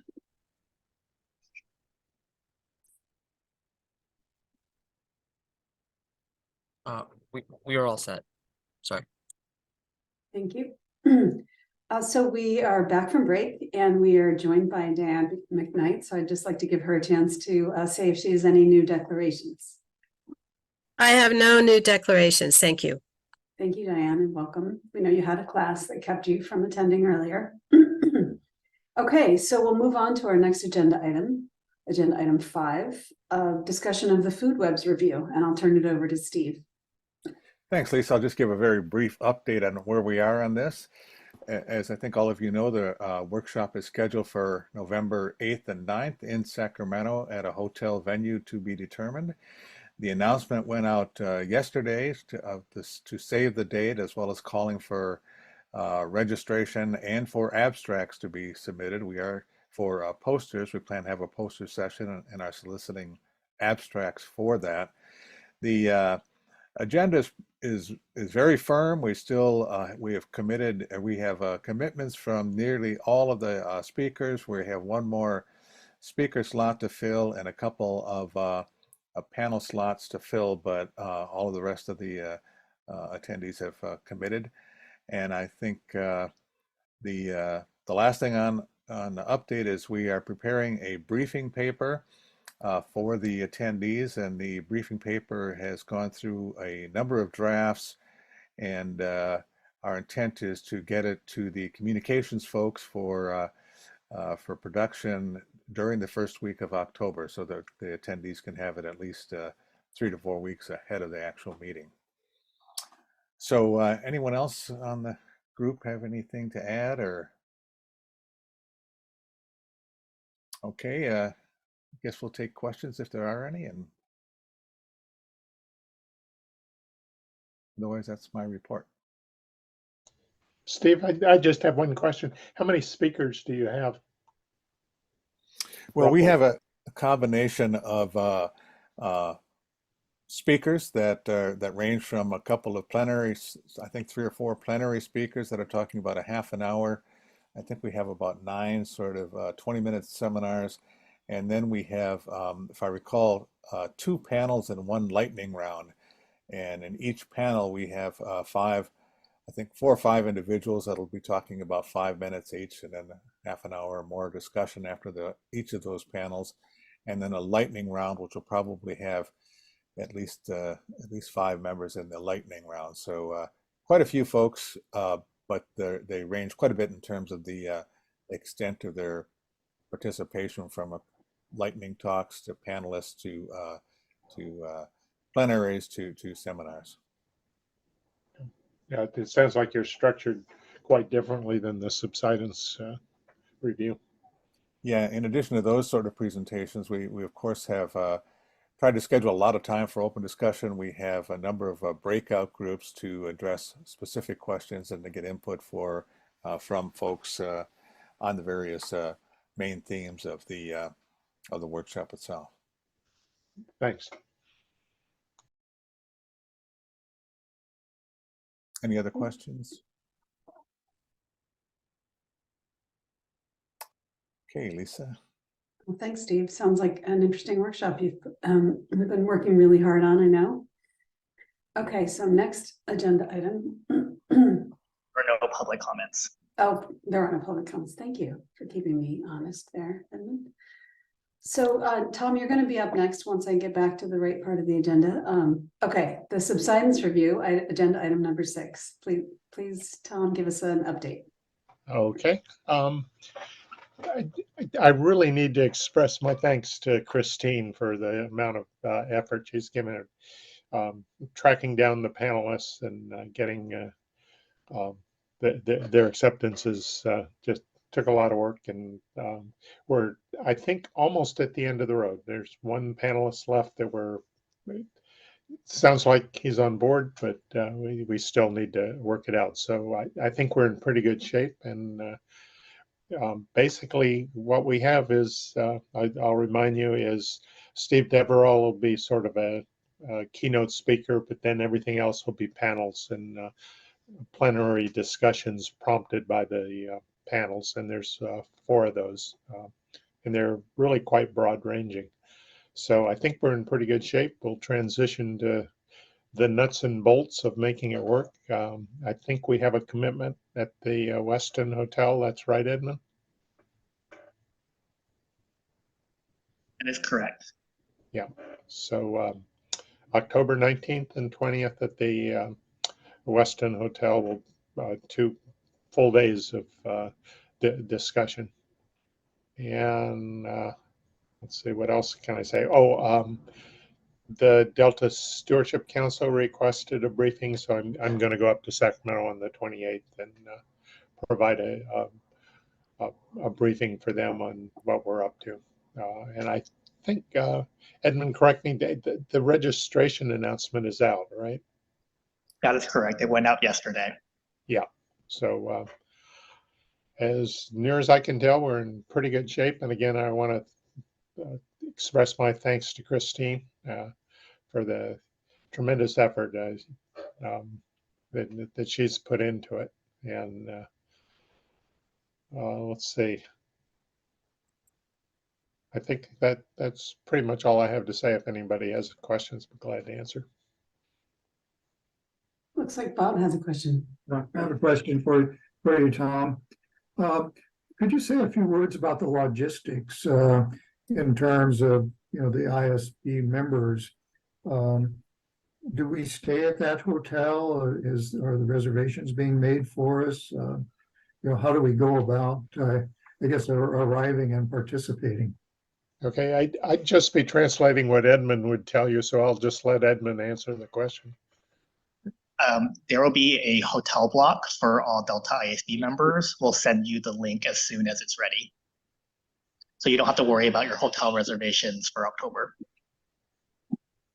Okay, and so we would arrive on the 18th and yeah, okay. Yes. All right. You'll arrive the day before to attend the workshop the next day, which will start around 9. So there's nothing on the 18th itself. I originally had all 3 days blocked out in my calendar. We blocked out all 3 days to allow for 1 day for travel. Okay, but our first item is on the 19th. That's correct. Yeah, originally we had thought about maybe having a field trip, but that just didn't work out. So, Edmund, do we know what time we're finished on the 20th? 5 p.m. Gotcha. Thanks.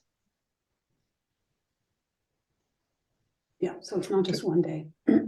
Okay. Yeah. And then folks will still want to make their plane reservations and all those things as soon as they can. And Inga, this will be Inga's first time running a meeting, since I will only be popping in and out due to some scheduling conflicts. So so go easy on Inga. Yes, have mercy, please. She'll still have to treat it like a regular meeting, opening and closing it officially as an ISB meeting. So there'll be some of that formality. And then being a virtual model, are there any items that won't translate well to a virtual attendant?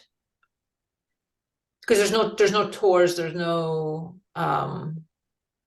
activities per se. It's just the plenary presentations and panels, correct? That's correct. I mean, the workshop is hoping to prompt a lot of discussion, and I think it's going to work better in a face-to-face than rather than virtual. Yeah, makes sense. Yeah.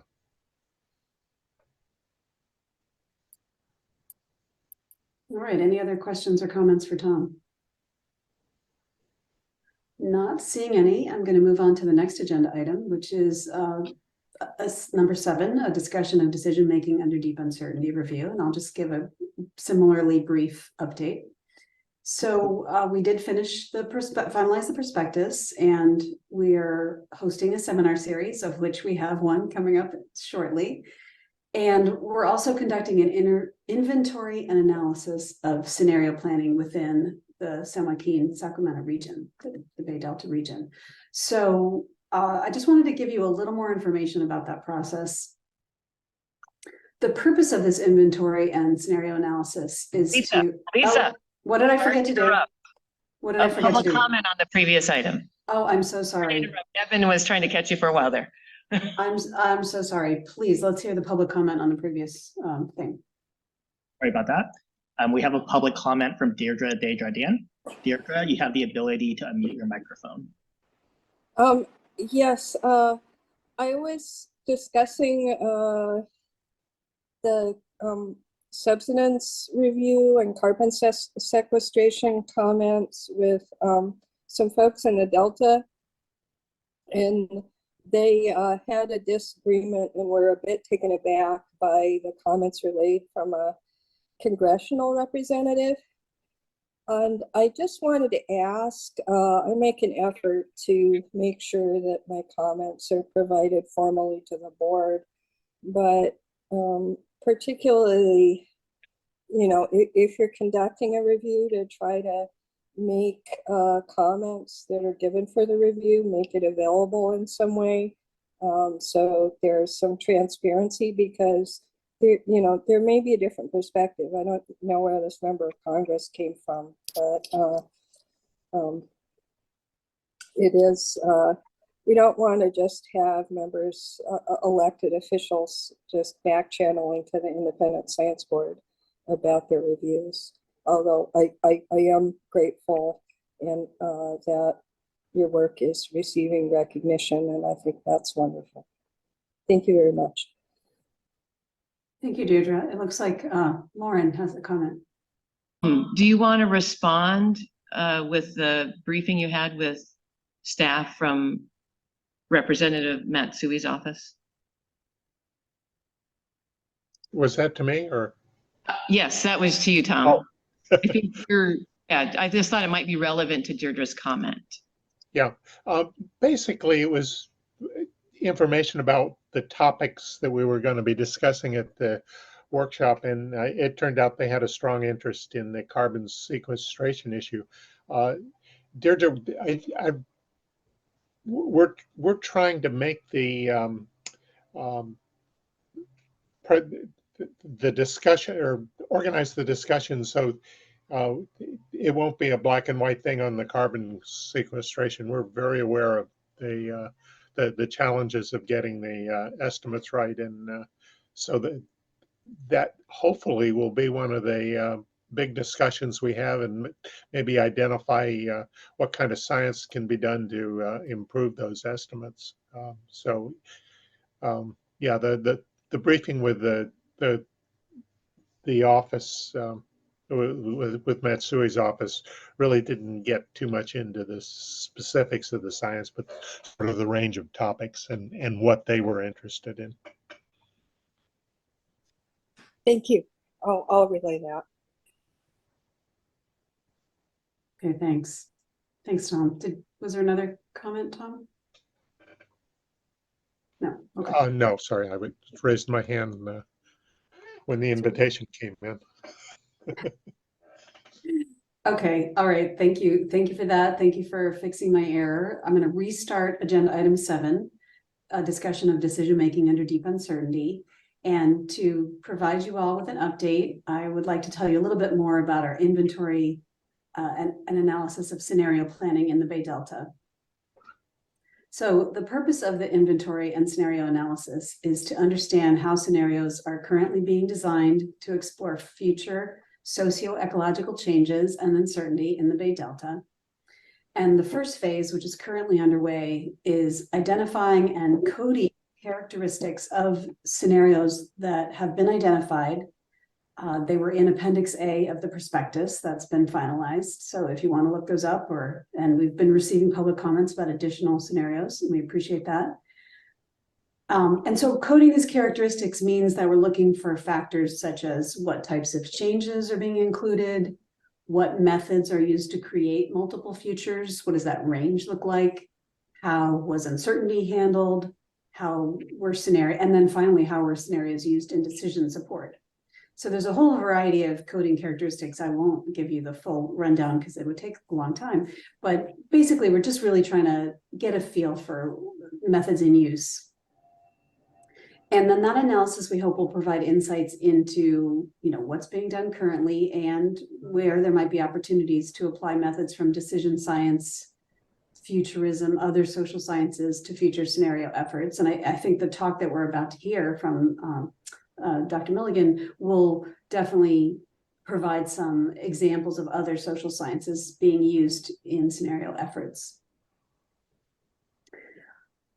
And just another update, Obe will be attending and presenting about this work at the 10th annual conference for the Society for Decision Making Under Deep Uncertainty.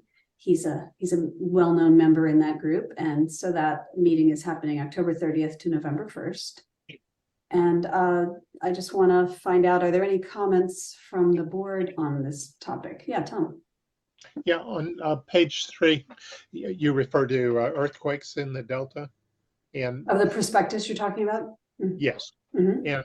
and there was actually a very comprehensive study on risk done by DWR. I think it was like 2008, 2009, and I think that study should be referenced because they quantify the risk to the probabilistic risk to levees, or quantify the risk probabilistically to levees and in the delta, so that and I'll send you the reference to it. So. Oh, yeah, that'd be great. Yeah, so we finalized the prospectus, but we were happy to include it in the report, the review report. So I think it is important to understand which risk has been well characterized. But of course, DMDU is also focused on the risk that we can't characterize so very well with probability distribution. So but I think that's certainly one of the extreme events that perhaps is getting ignored, and we're including that as well. Yeah. Any other? Oh, yeah. I'll defer it for later. So maybe over a beer. Okay, I want to have that beer. Good. Any other comments? Obey, did you want to say anything about? No, I just comment a couple of comments. Tom, can you copy that? Copy to me also when you send it out to Lisa. Okay, thank you. Yeah, I am scheduled to go.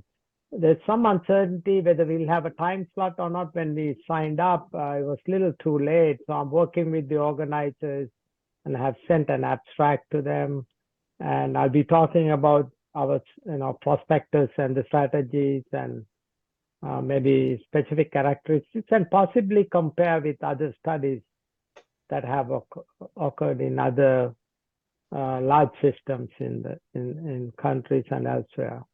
Anyway, that's kind of the plan. That will be end of October and November 1st. Yeah, it'd be great to get that outside perspective. We were just talking about that earlier, the importance of the outside perspective.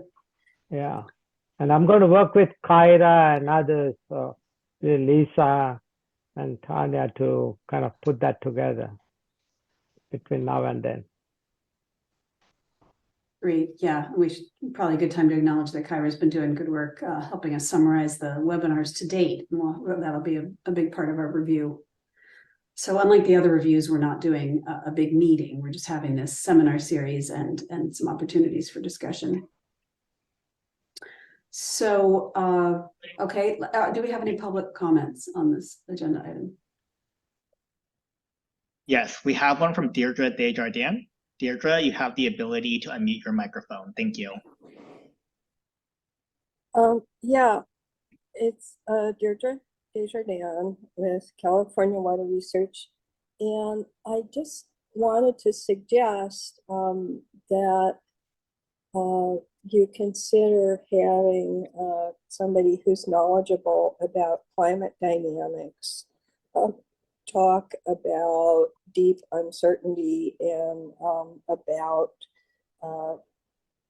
extreme events and potential step changes in climate, because there's a marked shift this year, and I'll send you my PowerPoint. We've seen extreme flooding all over the world this summer, just in the first few weeks of September, and it may come to California. I just gave a presentation on that yesterday. And also there's a paper that just came out that warming of the Southern Ocean is associated with Antarctic sea ice not reforming. And we think there's a step decrease in Antarctic sea ice. And some of this really isn't captured by the models. And I would really urge the board, I can give you the names of some really great climate dynamics folks, but there's something, Mike Dettinger said there's something really deep going on, and I agree with him. I actually got into it last year when a climate scientist told me, Deirdre, the models might be wrong, and here's things the models just aren't capturing. So this isn't an area of expertise, and typically the Delta Science program hasn't worked closely with climate researchers and just use the climate model output.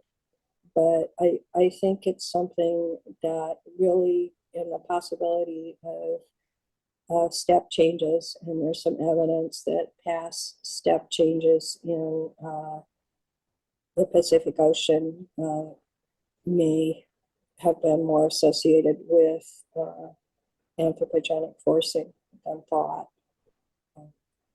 So anyway, I'll get you some more information on that, but I think this is one of the best forums.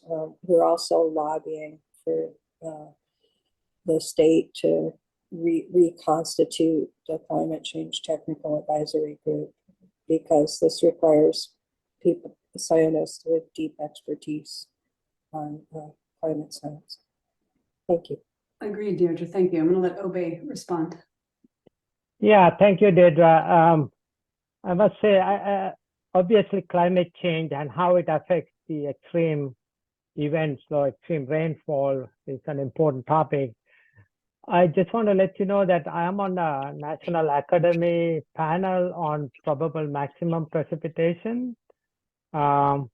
And climate change is criteria that needs to be accounted for or considered in our report. And given that California has all these atmospheric rivers coming up, and storm types are part of that discussion, and without letting you know all the other discussions in that committee, so I'll be linked to all the scientific discussion in that committee that will be helpful for ISB discussion in the future. Thank you so much, Obey. And I have a reference from some Spanish researchers. It turns out Spain gets a lot of atmospheric rivers landing from the Atlantic Ocean. But there's a really helpful thing on the source of moisture. I would love to see those, although I can get that translated if I need to. Yeah, please do send it to us. Yeah, I think it explains why extreme precipitation hasn't increased in California. And I think it could change as soon as this year. Okay, Thanks. thank you. Thanks, Deirdre. And that's definitely on our radar, and we appreciate that input. So folks, we're a little ahead of schedule, so I'm going to move up agenda item number 9, which is our postdoctoral associate, Shoko Shinbrat. I guess she has a different title. Let me get that straight. Sorry, was that, did I do something wrong? No. Okay, that was Shoko's comment. Okay.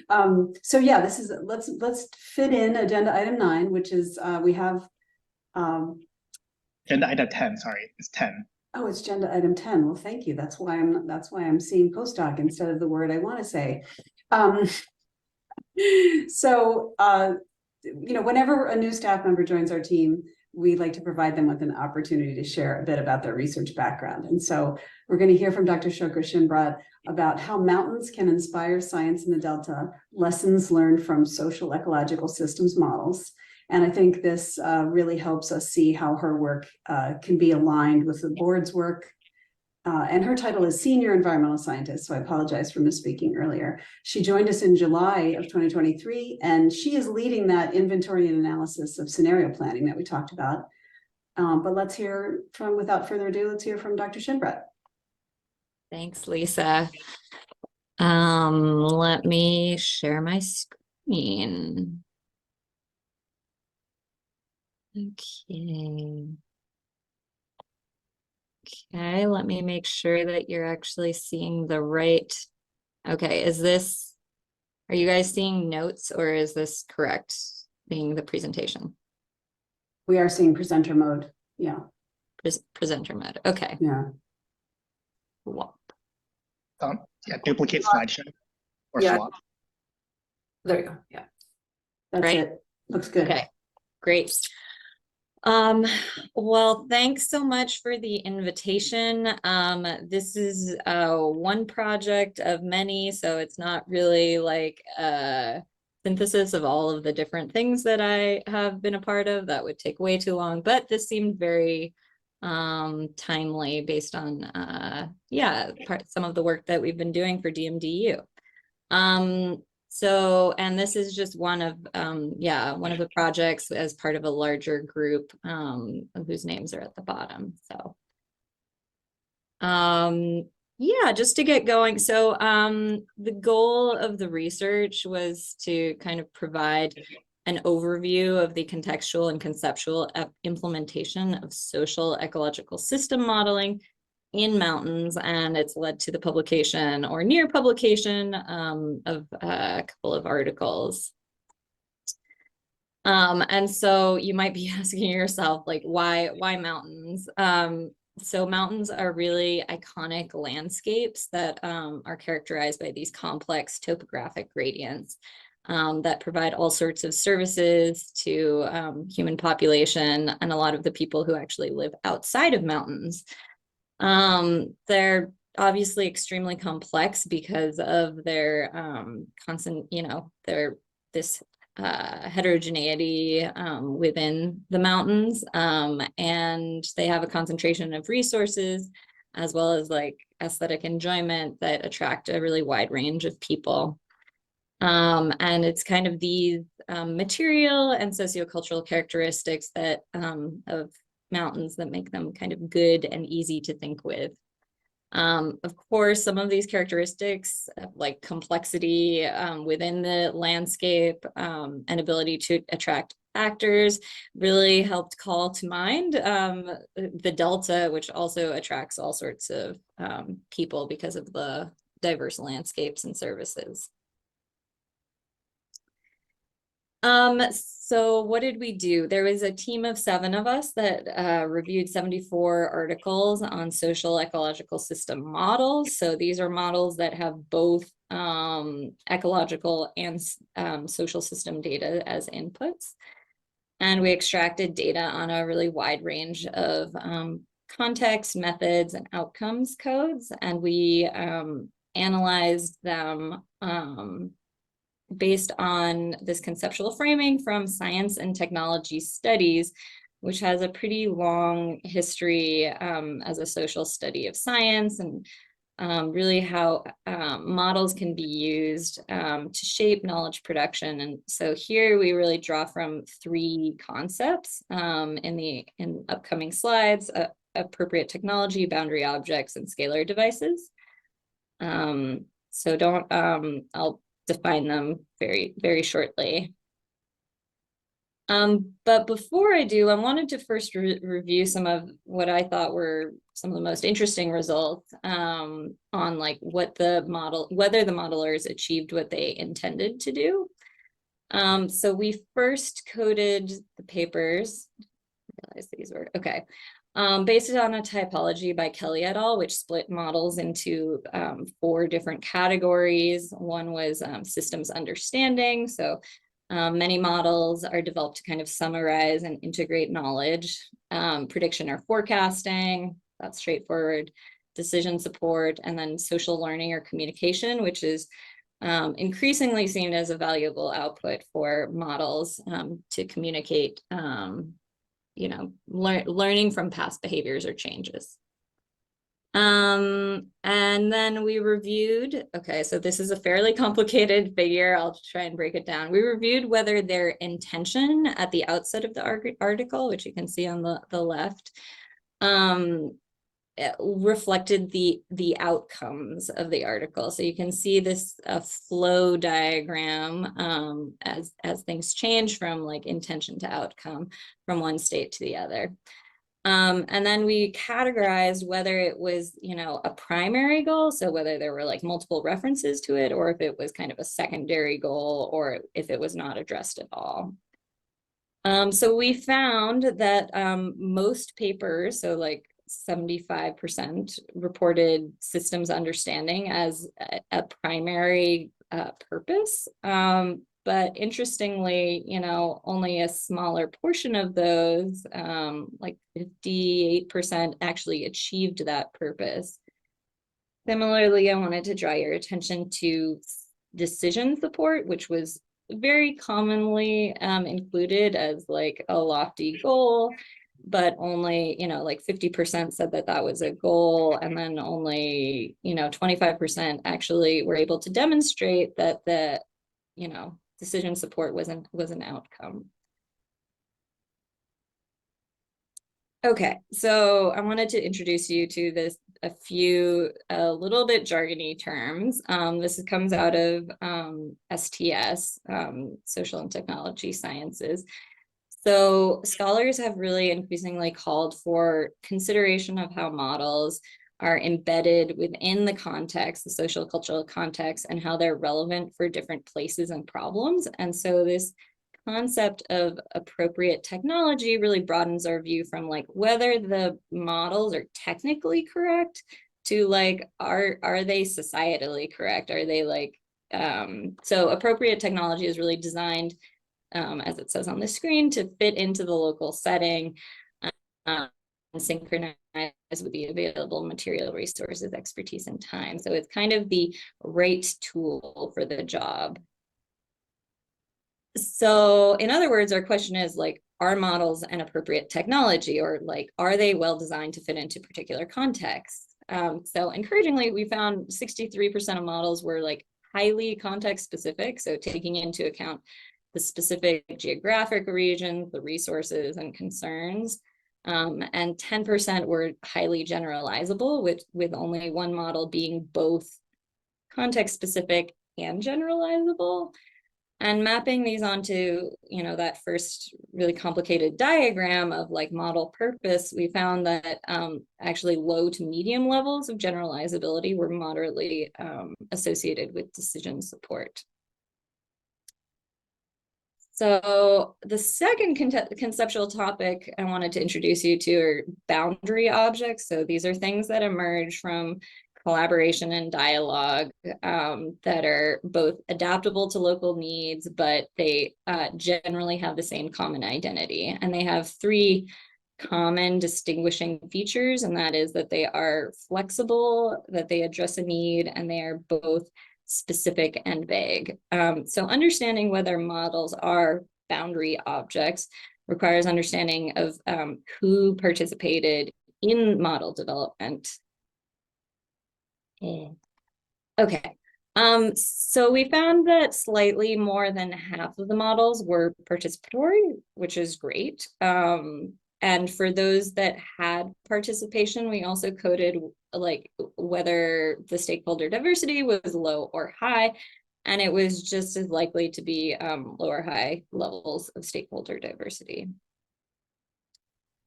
And then, so again, harking back to these model goals, we found that, let's see, okay, when learning was an outcome, it was highly associated with participatory models. So that's perhaps not surprising. So if learning is a goal, then we would expect that more participation would lead to learning outcomes. And encouragingly, we found that higher levels of stakeholder diversity was also moderately associated with learning outcomes as well as decision support. So finally, this last concept that I'll introduce you to, which is scalar devices. So you're probably familiar that one of the core challenges with modeling is that the scalar mismatch that occurs between social and ecological processes and the data that's within them. So for example, models can forecast regional climate change, but don't necessarily have the spatial resolution to also incorporate local level human drivers like land use change that can actually be the highest risk and uncertainty in the whole system. So here we kind of examine how models are used as scalar devices to conceptualize, to conceptually shift between temporal and spatial scales and understand social ecological systems, representing those systems. And scalar devices can be really any practical activity, technique, or tool to represent, understand, and manage large-scale objects and systems. And it's often, you can see at the bottom, it's often the intersection of multiple scalar devices that really helps with decision making.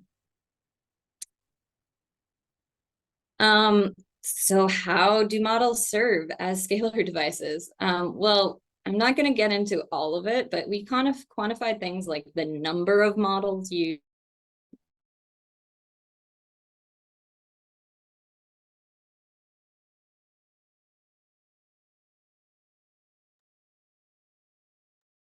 Am I the only one not hearing Shoko? I lost sound as well. Yeah, Shoko, your sound just cut out. Can you hear me now? Yes. Okay. Thank you. Anyway, so we found that the majority, you can see here, the majority of models focused at this regional level. And many of them kind of crossed scales, which is not shown on the diagram, but so the majority, 41%, crossed 2 scales, so often like regional to community or regional to household, and then 17% crossed 3 scales.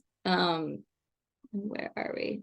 But there was no real association between decision support or learning and the number of models used or the number of scales that were crossed. And that kind of suggests that bigger models are not necessarily better models. I see that it says my internet connection is unstable, so hopefully I have like 2 more slides, so hopefully it, okay. So this just contributes to this ongoing debate where one side is like, one camp is staunchly supportive of, complex models. So, today it's a common understanding that the more realistic processes that are represented, the better it is for decision making. While the other side argues that there's like an optimal zone. So if it's too simple, it neglects essential mechanisms of the real system. And if it's too complex, it's likely it will be cumbersome and get bogged in detail. So we really need to focus on this optimal zone, and our research contributes to that finding. So, okay, key takeaways. So in mountains, at least, models tend to be an appropriate technology. That is, they're like highly context specific. Although participation within modeling projects was not necessarily super frequent, when they were included, it can lead to cooperation, collaboration for real world problem solving. However, model design needs to be flexible, as the technical complicatedness does not necessarily lead to learning or decision making. And so as we consider decision making under deep uncertainty and how that occurs in the Delta, it seems likely that despite some of these like physical differences between the mountains and Delta ecosystems, that greater diversity in scenario building will provide greater capacity for understanding a really wide range of changes that are occurring. So some questions that remain for me are like whether models are appropriate, an appropriate technology for the Delta, or are other methods like scenario building or other techniques more appropriate when outcomes are so uncertain.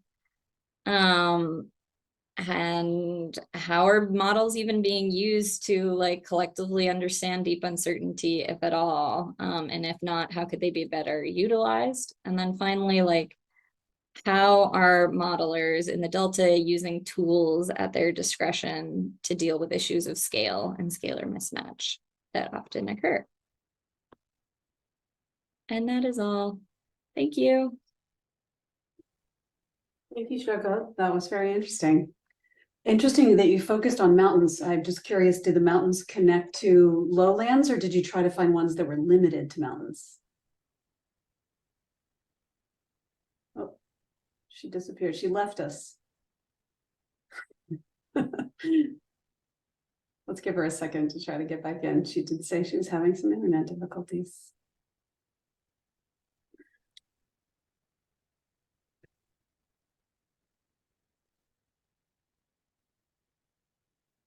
Well, while we're waiting, I just want to make an observation that she doesn't necessarily have to hear. But I think her comments were really applicable to the discussion about toy models earlier. Because, you know, she showed they don't necessarily have to be complex to be useful.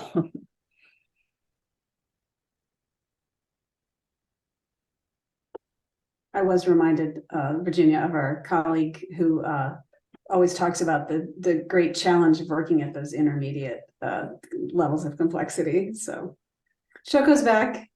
Hi, sorry. Hi. I tried to stop sharing my screen and I left the meeting instead, so I apologize. No worries. I figured it was something like that. We're glad to have you back. So I had just asked a very simple question of was it constricted to the mountains, or did the mountains connect to lowlands? It was restricted to mountains. I actually have a image of, not on me, I should have brought it, but of all of the different mountain systems that were included, and they were very much actually focused in Europe, and in part because maybe that's where a lot of mountain research actually occurs for social ecological systems. None of them were in the Delta, if that's what you're asking. But yeah, That's fine. Just curious, because we tend to work at watershed scale, so I was just trying to imagine what a mountain watershed looked like. Anyway, it doesn't really matter. Let's get to Tanya's questions.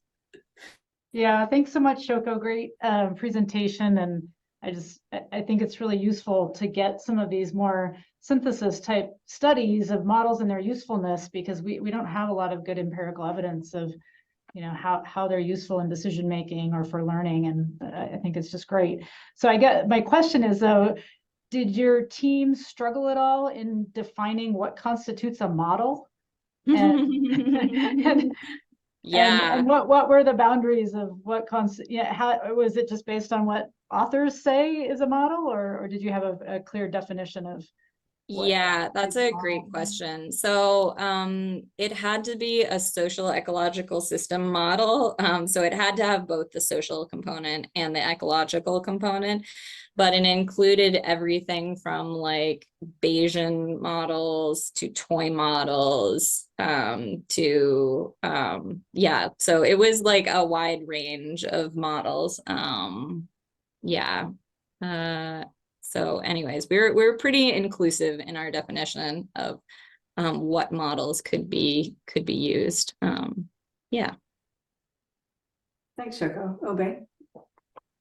Oh, yeah, thank you, Shoko. I think that's a great presentation. I had to think about some of those terms you introduced a little bit more, but you know, one question I have, and this comes from an experience I have with the coastal systems, where this whole issue of interoperability of physical models with behavioral models. And what we found was this interoperability is a tough subject, because the social behavioral models are not at the same level of development or predictability as the physical models. And I was wondering if your papers or discussions you had, whether you thought about the interoperability of these different models of different disciplines.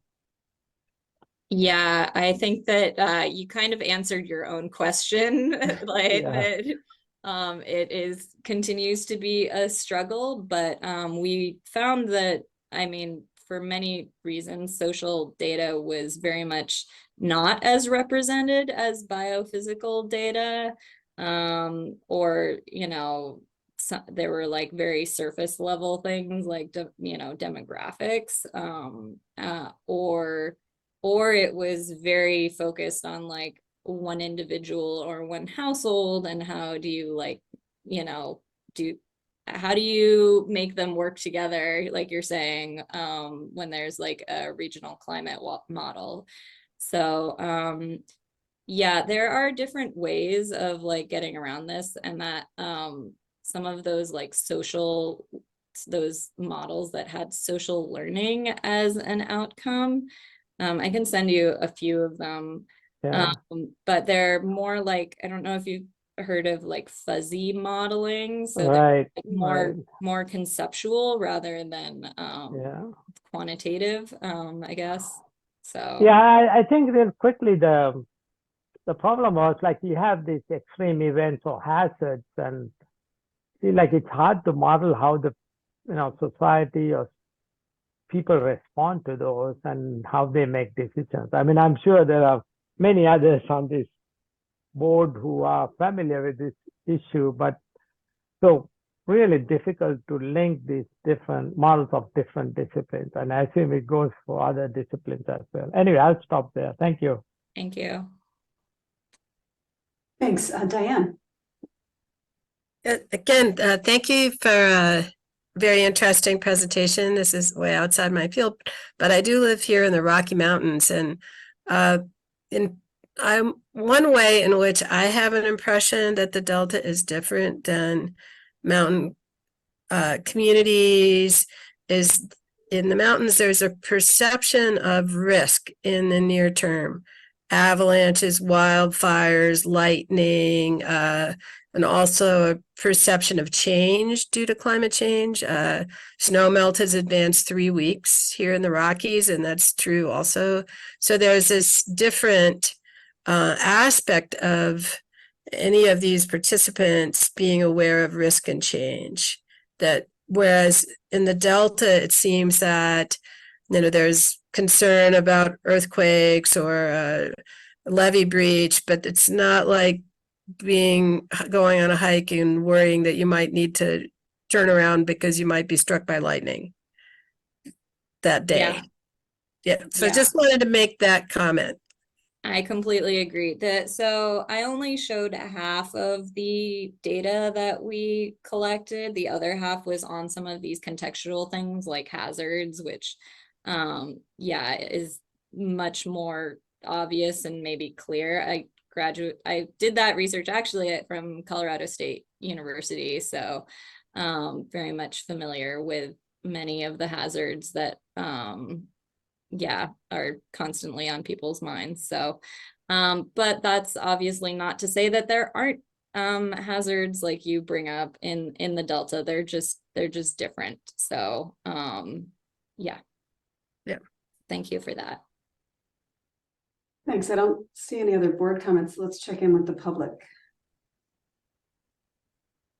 Yes, we have a public comment from Deirdre Desjardins. Deirdre, you have the ability to unmute your microphone.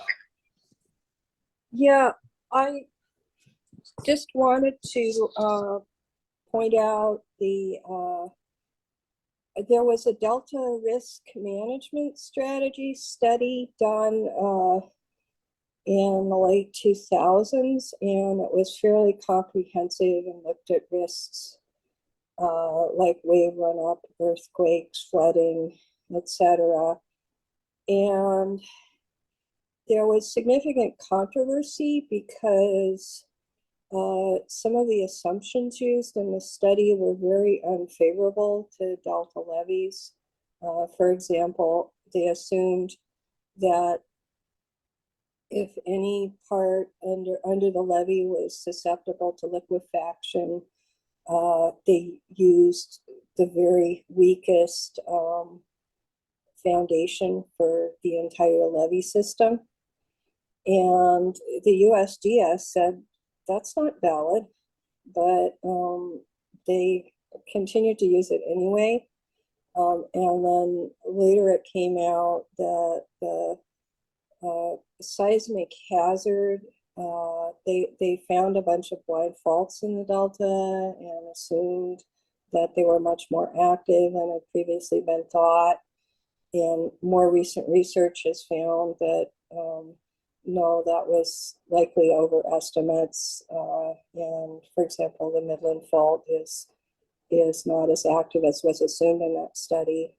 And also that earthquake seismic motion falls off from local Bay Area quakes, falls up much more rapidly than was assumed in the study, but they've never redone that hazard study. And yet what's happened is sort of Delta folks are kind of beat over the head and, well, the Delta isn't worth saving because the levees are just going to fall down in the next earthquake. And we have to abandon the Delta because of sea level rise. And it really resulted in a resistance. And it's definitely something, as I've tried to talk about, you know, estimates of sea level rise have increased. People just want to say the levees are fine, they're going to be fine, because, and it's in part because funding for levees has been up in the air since that study, and people have to fight for the levy subventions. There's a state share. I think the state pays about 75% of the cost. And so there's that history, and it's different than mountains. And if somebody came into it's kind of analogous if somebody came into Mountain Town and said, you know, did a study of avalanches and said, well, your whole town's going to be wiped out with avalanches, and people in the town disagreed and like, well, we're just going to have to abandon funding the town, funding infrastructure in the town. There would be a huge resistance. So it's something that needs to be overcome. But I just wanted to make you aware of that background. Yeah, thanks, Deirdre. That's an interesting analogy. Yeah, I think we'll certainly look into that. It may be a report that Tom just mentioned to me, actually. So that was on our radar. Anybody have any comments? Okay. And then any other comments about what's happened so far from the board? Act fast. Okay, well, in that case, we will now take our break, and we will come back at noon Pacific time, or the next hour in whatever your time zone is. And we'll come back a few minutes early because we're going to have Dr. Milligan joining us at that time to give his talk. And it's going to be, I think, some really interesting work he's been doing with the salinity management and other things. So see you around noon. You are good to go. Right. Welcome back, everybody. As one of the ISB members who's been closely involved in our review of DMDU in the Delta, I have the privilege of introducing our speaker today. And this is our fourth seminar on decision-making under deep uncertainty in the Delta that the ISB has hosted. And this is part of our broader review that we're doing on decision-making under deep uncertainty. And we're going to be using these seminars to inform this review and also hopefully provide some education for the listeners of our meeting here and maybe the broader public. The previous seminars are available on the website if you need to find them and look for them. They've covered things like introduction to deep uncertainty and tools for making decisions under uncertainty and cognitive biases. And so we've heard from some of these other speakers in the seminar series about the importance of including diverse stakeholders and different types of actors and knowledge sources, both in the development of scenarios and in the analysis of scenarios. But we haven't had a lot of in-depth discussion on how this might work in practice. So I'm really pleased to introduce Brett Milligan today, who's an associate professor of landscape architecture and environmental design with the Department of Human Ecology at UC Davis.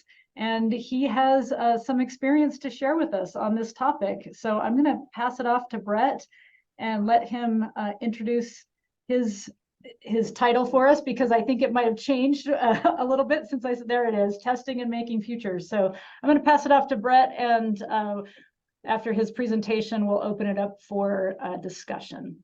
So take it away, Brett.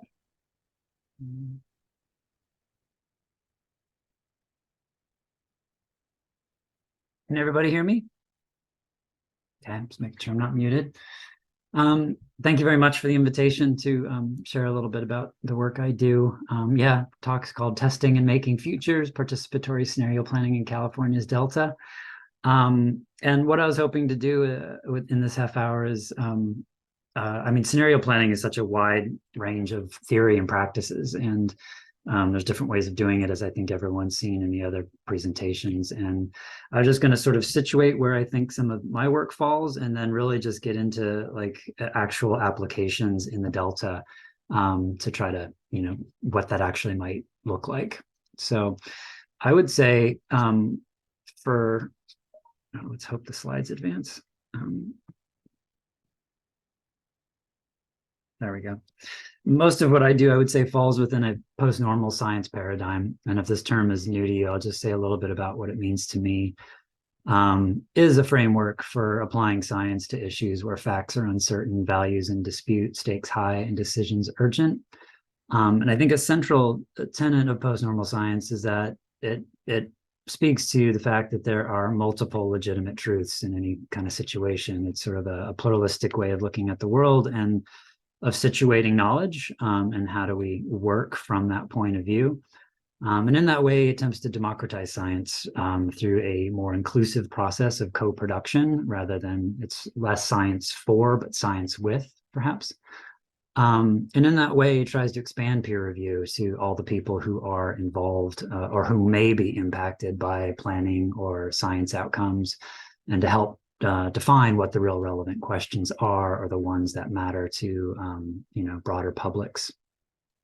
And so for me, one of the ways I try to pursue this is through participatory scenario planning. I think you've heard from the other speakers a bit about what scenario planning is, generally a structured method for envisioning and assessing multiple possible futures. The participatory part is really about, who is included in these processes. And I think that is sort of an area of expanding research in scenario planning of how and when are different, people included in a process, and how does that influence outcomes in the process itself.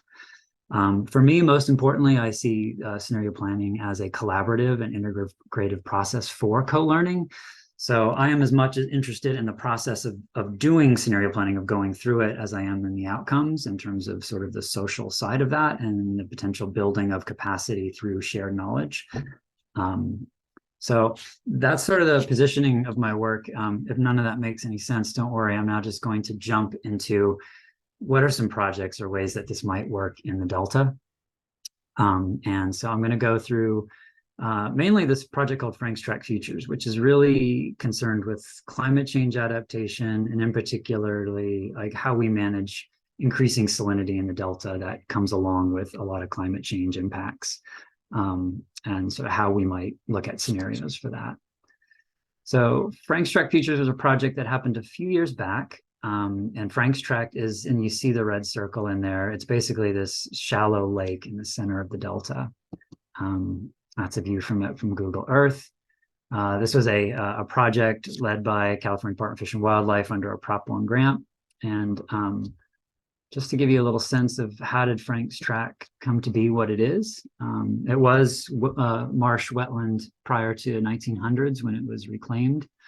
With levees, and basically stayed reclaimed into the late 30s, where there was a series of levee breaches, which the first couple were repaired.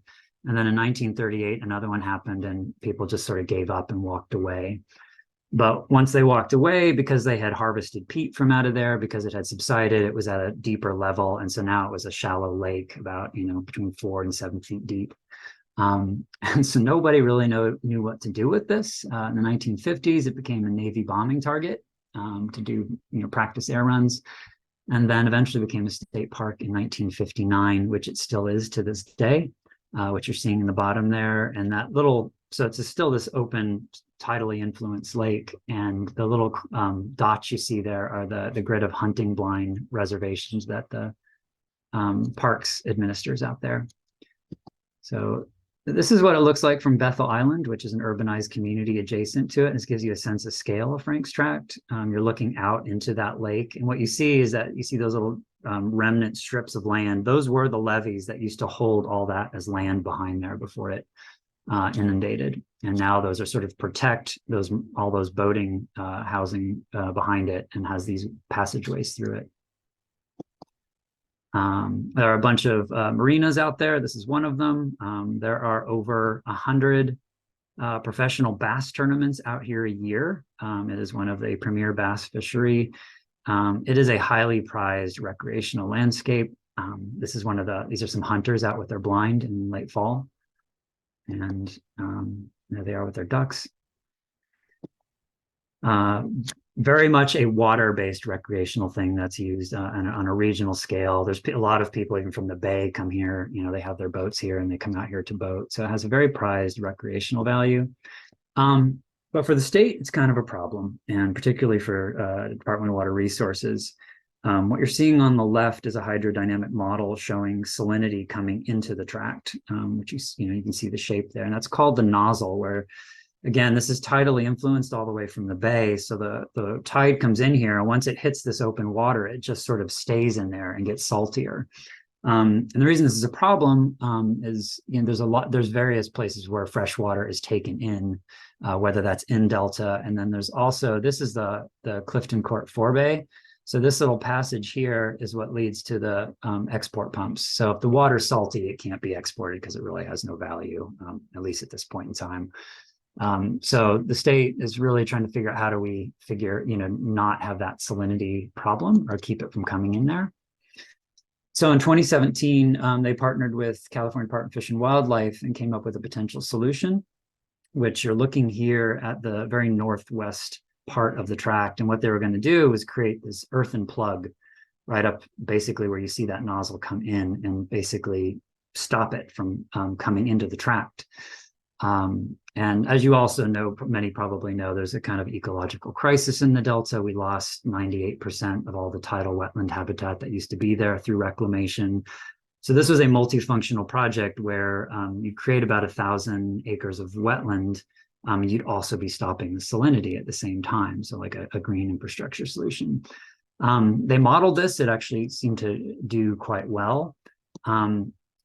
But the problem was this was kind of done in a vacuum, and it was done without any stakeholder input or anything like that. And so the scenario, well, I'll back up a slide. I'm going to show you a view. This view is from right about here where these marinas are looking out.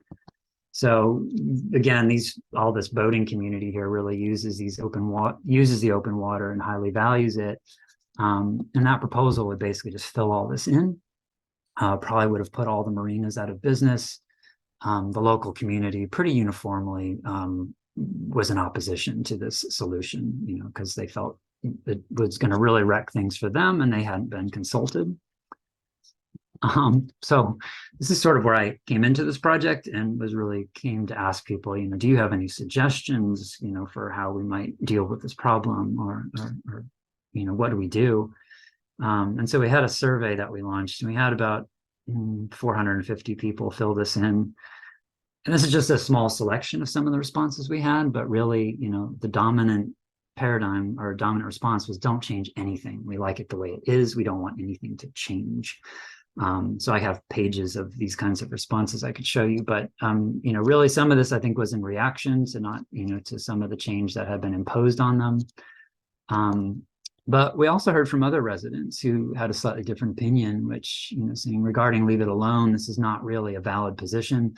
If nothing is done, the area is going to change in ways hurting many residents. So we also were hearing that things were changing outside of intentions or what we're doing, again, because of salinity, because of some of the invasive weeds and things like that. So we kind of started over, and that's where the project started to be called Frank's Tract Futures, and started to do a more public co-design process, a scenario planning process with the public. And to kick off, we started to build a different baseline of, what is this landscape, and really built that around what users thought of it. And so this was a geospatial survey where you could take your phone or, a computer station and input what are your regular boating routes in and throughout the tract. You can see each one of those lines was imported by somebody taking this survey. And you can see, the marinas are a big point where people go, and they, just sort of zoom across the tract. We asked them, where could marsh potentially be located that wouldn't bother you? We asked a lot of demographic information. We asked where you recreate and what kind of things you do. And you can see there's a wide diversity spread across the entire tract. We asked them, where do you launch your boat, or where is public access needed? But I think one of the most important questions we asked them is, what are the areas of the track that most need improvement? If you remember a few slides back, people said they don't want anything to change. But once, this was repositioned of like, well, what could be done that might, improve your life? And we got a lot of responses, people really not liking all of the aquatic weeds, people wanting, worried about some of the boating hazards that were like submerged old levees and things like that. And there was actually a lot of things that people said they wanted. They wanted more beaches, which had eroded away. They wanted more levee protection. So this really became an opening to thinking about the future in a different way.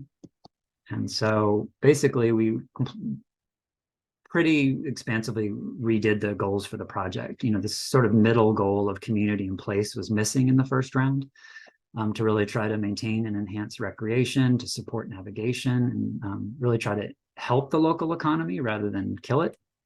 And this was originally a Delta smelt research project, and there was a lot of pushback about that, about other species, about sports fishing, and about birds. And so really a more synthetic notion of the ecology of the place and how do you try to benefit multiple species, along with the water quality, salinity prevention, which was a real need for the state. So these sort of became the new overall goals for the project. And we really did not know whether or not this was possible.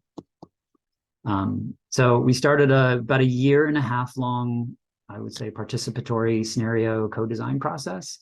We had a public meeting, and that's where we launched that survey. And that's where a lot of people had to get a lot of frustration off their chest before we could proceed, based on the process that had happened before. And then we started doing these workshops where we would come together with a lot of the stakeholders and the agencies to look at different scenarios. What this diagram is showing, we initially came with 7, which were 6 different possible scenarios for how you might try to mass land in here. Some of them meeting project objectives, some of them not, while also doing a no action alternative, because a lot of people wanted nothing to happen. And so we always kept that as a comparison, what would happen if you do nothing versus one of the scenarios. So out of this, we asked people to select, which ones seem most promising to you. And you see the 1 and 2 were the top choices. And then the third one was a combination of 2 of the other scenarios. And so those 3 plus the no action was basically what we carried forward in 3 iterations of those scenarios, trying to refine each scenario as we went through, according to all these different parameters, which was, we had our ecology experts, we had our recreational consultants, we had the fish biology people, and then we had hydro modeling engineering folks to, test all of these scenarios out, and the residents and users.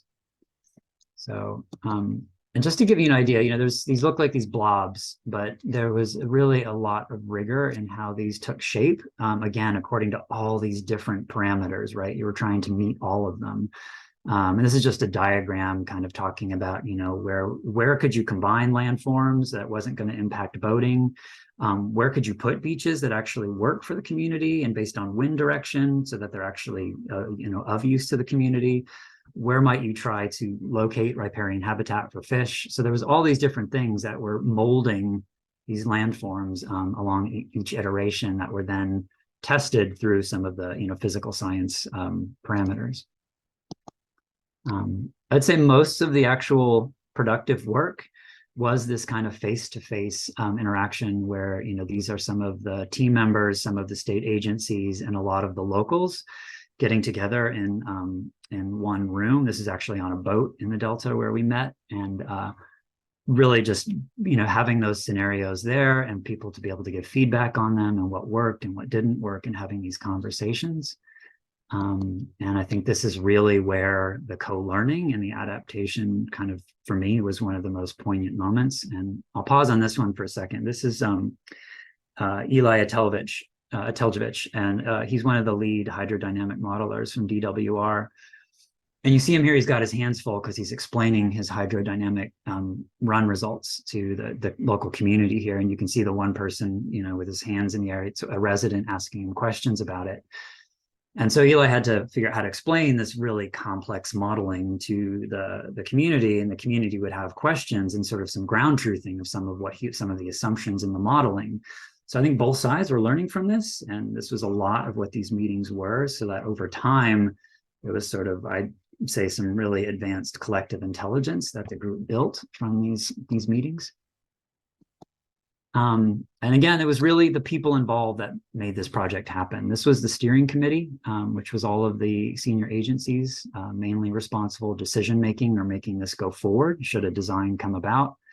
I'm sorry, I don't have time to go through all these people, but you get the idea. And then we had an advisory committee, and these were all the people who had been left out before, who had a, who could be impacted by this or benefit from it if it was done in the right way. And so these were a lot of the marina operators, the local reclamation districts, some of the sport fishing agencies and so forth, that also came to these workshops, and we all worked together to try to refine the different scenarios.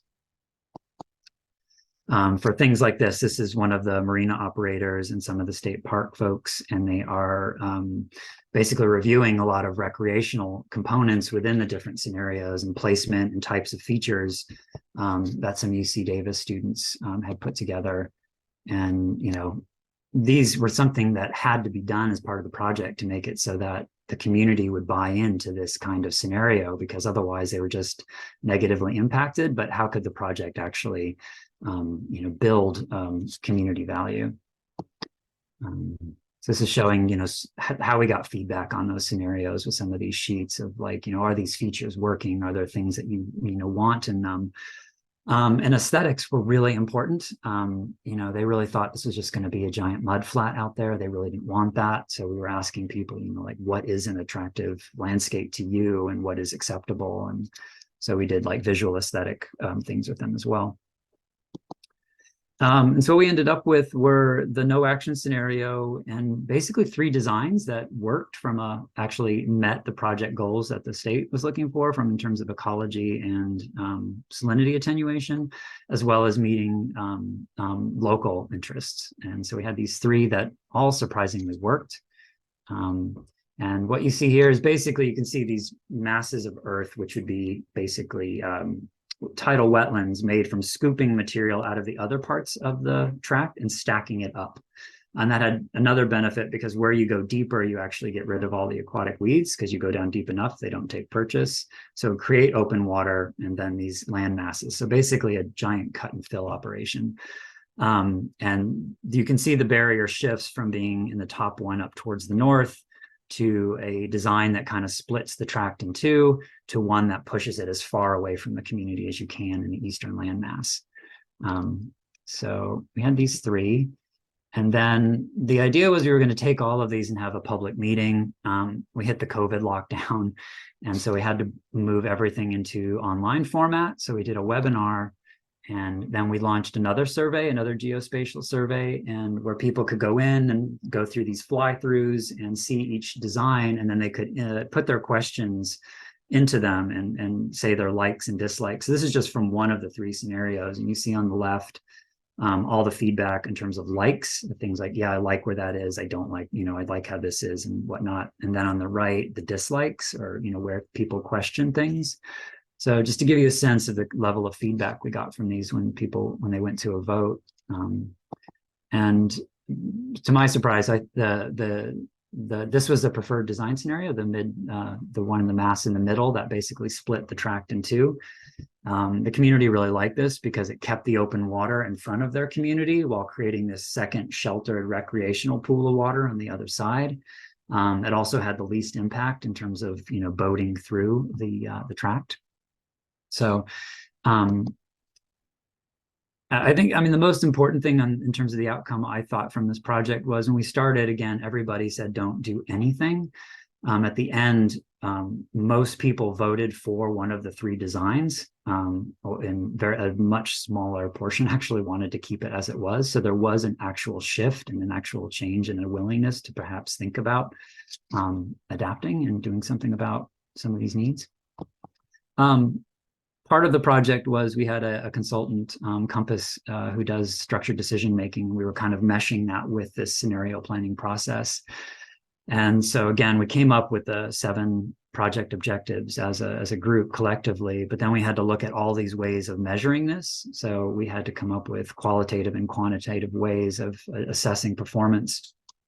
And so just to call out a few things. One of them was the channel size, because the community wants wide channels for boating, but if you make them too wide, you lose the salinity benefit, right? Because the water gets through. So you had to find the sweet spot. And this turned out to be about a 100-meter wide channel, which gave enough room for boaters to, get through, while also working hydrodynamically. We still got the salinity benefit. These are outputs from Eli's and his team's work, and it's showing basically we got really lucky. The one with the landmass in the middle actually worked the best in terms of salinity attenuation. It was also the preferred one for the community. That was totally luck. And you can see here, this is also looking at velocity. It actually improved some of the velocity in areas. You don't want it too high because it's hard for boating. A little bit of velocity is nice because it scours out the channels. Again, I'm just showing you can't take this all in right now, but these are some of the things we looked at, like how it impacted navigation in terms of boat. Any solution we put in there was going to change how long it took to get where you were wanting to go. So we looked at the impact of that. We had all these other parameters for recreation, whether it was motorized, non-motorized boating, what kind of features were being created, hunting, and so forth. These were, again, all had to be assessed. And these are just some of the renderings of those features, such as new beaches and day use areas, sheltered coves and mooring areas, new diversified hunting opportunities, and the tidal marsh channels, which had a recreational value and were also, of course, really designed for the ecological value. And so again, just another quick look under the hood. This was just looking into all of the different parameters that were set for the ecological benefits as you try to diversify the habitats within this tract through the intervention. So I don't have time to go through all of these, but just trying to give you a sense of the depth that we went to try to measure how these things would work. So that's one example of a participatory scenario planning model, sort of at a contained scale with a very kind of clear notion of like what the normative or preferred goals for the project was. And sort of shifting gears a little bit, the work I'm starting now with a bunch of others, this is somewhat built off of the Frank's Track Futures work, and is also really looking at what our future options might be for managing salinity. This is a UC multi-campus grant called Just Transitions in Large Socio-Ecological Systems, Drought, Sea Level Rise, and Salinity in the Delta. And basically, I see this as a very scaled up, broader participatory scenario planning project than what Frank's Track Futures was, where looking at a wider range of potential management options, also a much more stakeholder engagement at the outset of actually thinking like what types of features and scenarios do they want the team to test. So the stakeholders will drive what sort of things are looked at in trying to involve some of those who don't normally have a voice in these things. So I'm showing these, I think with any scenario planning process you engage in, it's really important to think about what are the scales you're looking at, both in space and time. I just look, I showed the Frank's Track Futures, which was at a very specific scale, but there's just so many ways the Delta has changed over time and the ways that we have changed it.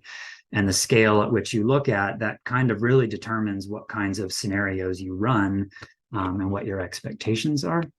And again, this one really jumps up in scale from Frank's Tract. And this is a diagram showing our proposed process. This is from our proposal, where again, we're going to start with a very intensive stakeholder outreach and interviews to really ask stakeholders, what do you think are the primary drivers of salinity intrusion? And what kind of scenarios would you like to see run? What kinds of, techniques to prevent or to attenuate salinity management would you like? And how do you think decision making should happen around that? And so from that, we will try to craft a first set of scenarios and then come back to all those stakeholders and have them vetted against, kind of like Frank's Tract, over 3 iterations of refining them and testing them with, we have a very diverse team of expertise from ecologists, climate modelers, and all those that will then vet these as we go across. And this is just sort of some internal work we've done as a team to really start to take stock of, what are the drivers of change, how we group them into certain things to really play out some scenarios. But again, these are questions we will ask stakeholders and experts to revise and change these as we go along. And I think one piece of nomenclature from scenario planning that might be really helpful is the difference between exploratory scenarios and normative scenarios. Normative scenarios are very much like Frank's tract, where you are basically taking the values we have now as we know them and projecting them into the future. We know we want to keep salinity at bay if we can. We know we want to improve these ecological habitats. We know we want to have these communities do better than they might otherwise. So it's taking those values and trying to think about what kind of futures you might make.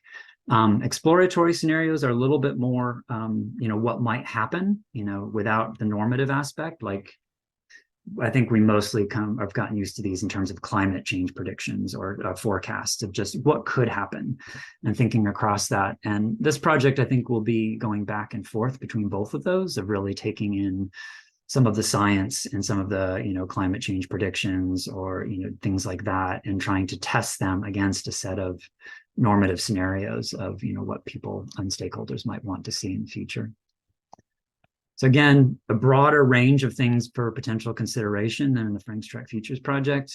Frank's Tract really was under this first one, like a landscape or nature-based solution, basically a marsh restoration project. But also on the table are sort of the traditional or hard engineering options, such as temporary salinity barriers, which is sort of what Frank's Tract was trying to replace, or operable salinity gates, or conveyance infrastructure, which I'm sure everyone's familiar. There's a lot of talk around that right now of what's going to happen around conveyance.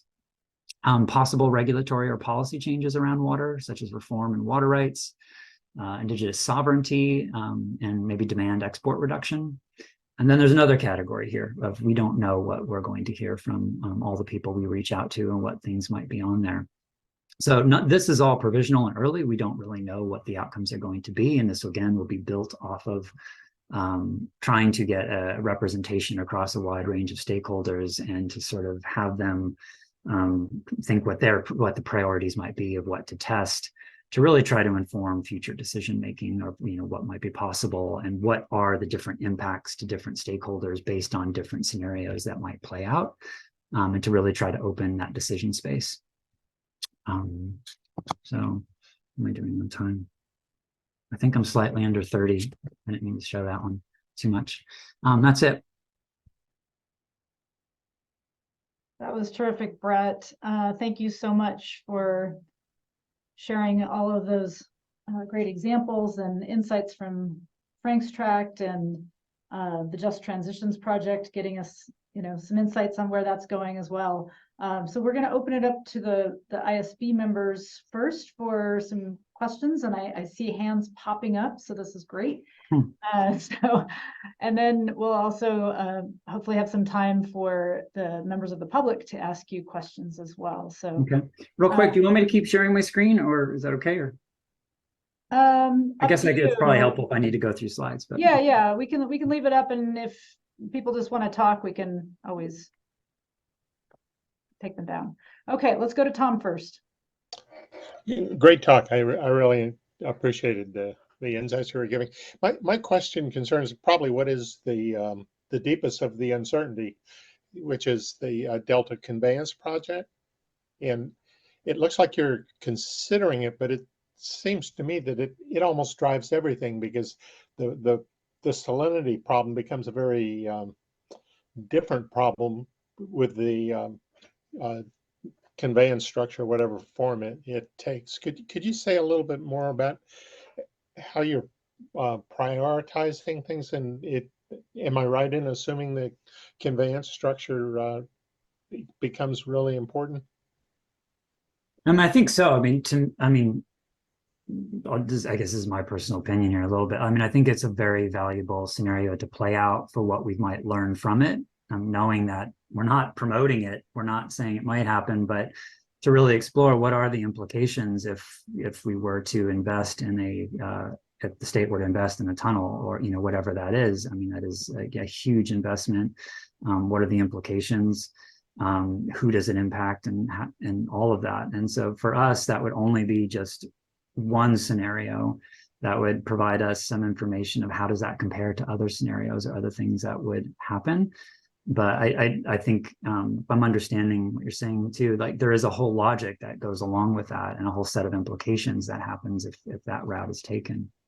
And you know, that's where I think the value of exploring a wide range of possible what might happen in the future is helpful, because you can start to see what that one implies versus maybe a different one. Yeah, it's sort of the gorilla in the room, though. Agreed. I mean, the Frank's Track Futures project, it was the gorilla in the room too. It was always like, we had to get, you know, acknowledge that that was there, because that was always like a phantom that was like, oh, this is all about the tunnels. And everybody thought we were going to take all the tunnel muck and put it in the Frank's Tract. And, you know, I think it's been lurking for 3 decades of what conveyance is going to be. Yeah, I don't think it can be ignored. Well, thanks again. Thank you. Thanks, Tom. Lisa, go ahead. Hi, Brett. Thanks for that great talk. Very interesting stuff you have going on. So I'm thinking about that grid of outcomes that comes out of the structured decision-making process. I'm wondering, did the stakeholders have questions about how your confidence in those outcomes? And even if they yes or no to that question, how did you handle variability of outcomes with the modeling? Did you try to represent that?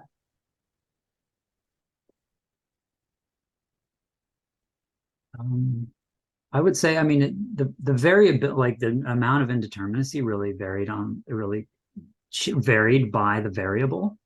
You know, like, you know, when it was some of the recreational stuff, that was pretty easy to quantify. Like if you're creating these beaches, if you're creating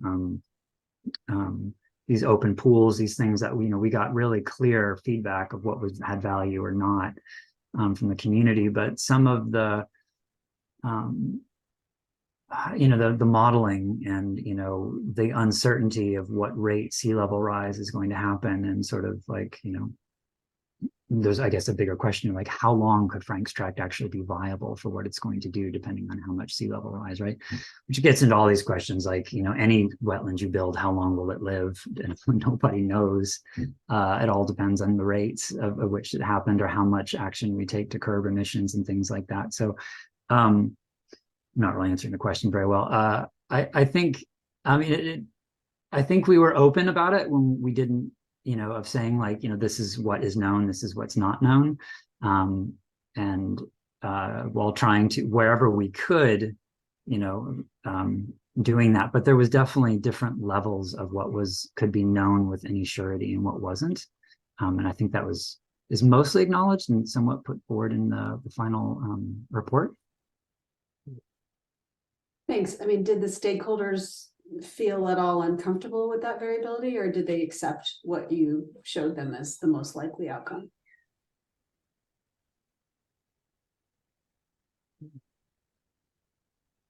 I think everybody was slightly uncomfortable with the unknowability. It's part of what is, right? I mean, even, you know, same with us. I think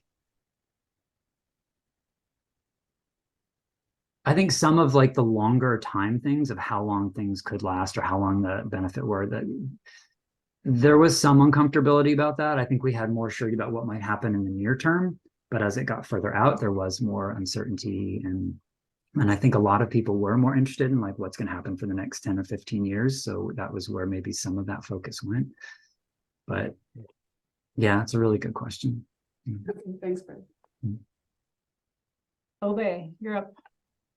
Hey, Brett, thank you. Really great presentation. Really interested to find out how the stakeholder themselves change sort of their attitude towards the solution.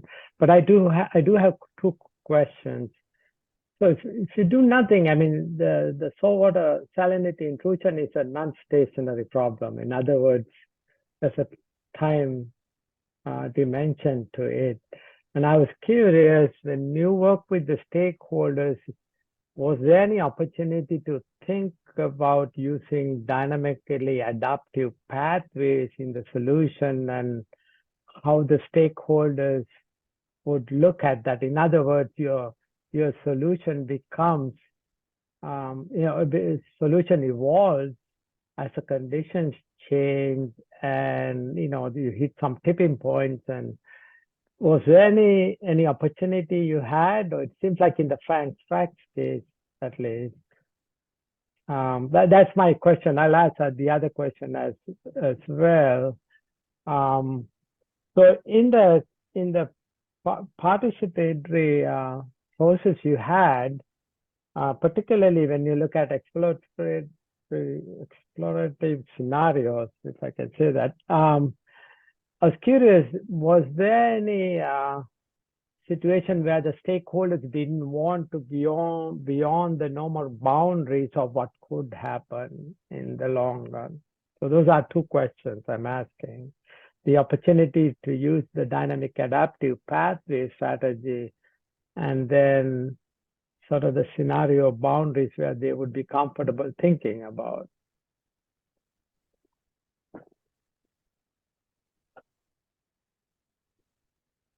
I would say, I mean, the Frank's Track Features was, I'd say, as a scenario planning project, was fairly tightly bound. We couldn't assume any kind of changes in exports or things like that, and that came up with a lot of stakeholders, like, why aren't you just taking out so much water? Then we won't have this problem. We're like, this project, as it's beyond the boundaries of what we can look at. So there were sort of like constraints and boundaries that were put in place for what we were looking at, versus if you look at I would say the Just Transitions project removes a lot of those, and it's a wider range of what is.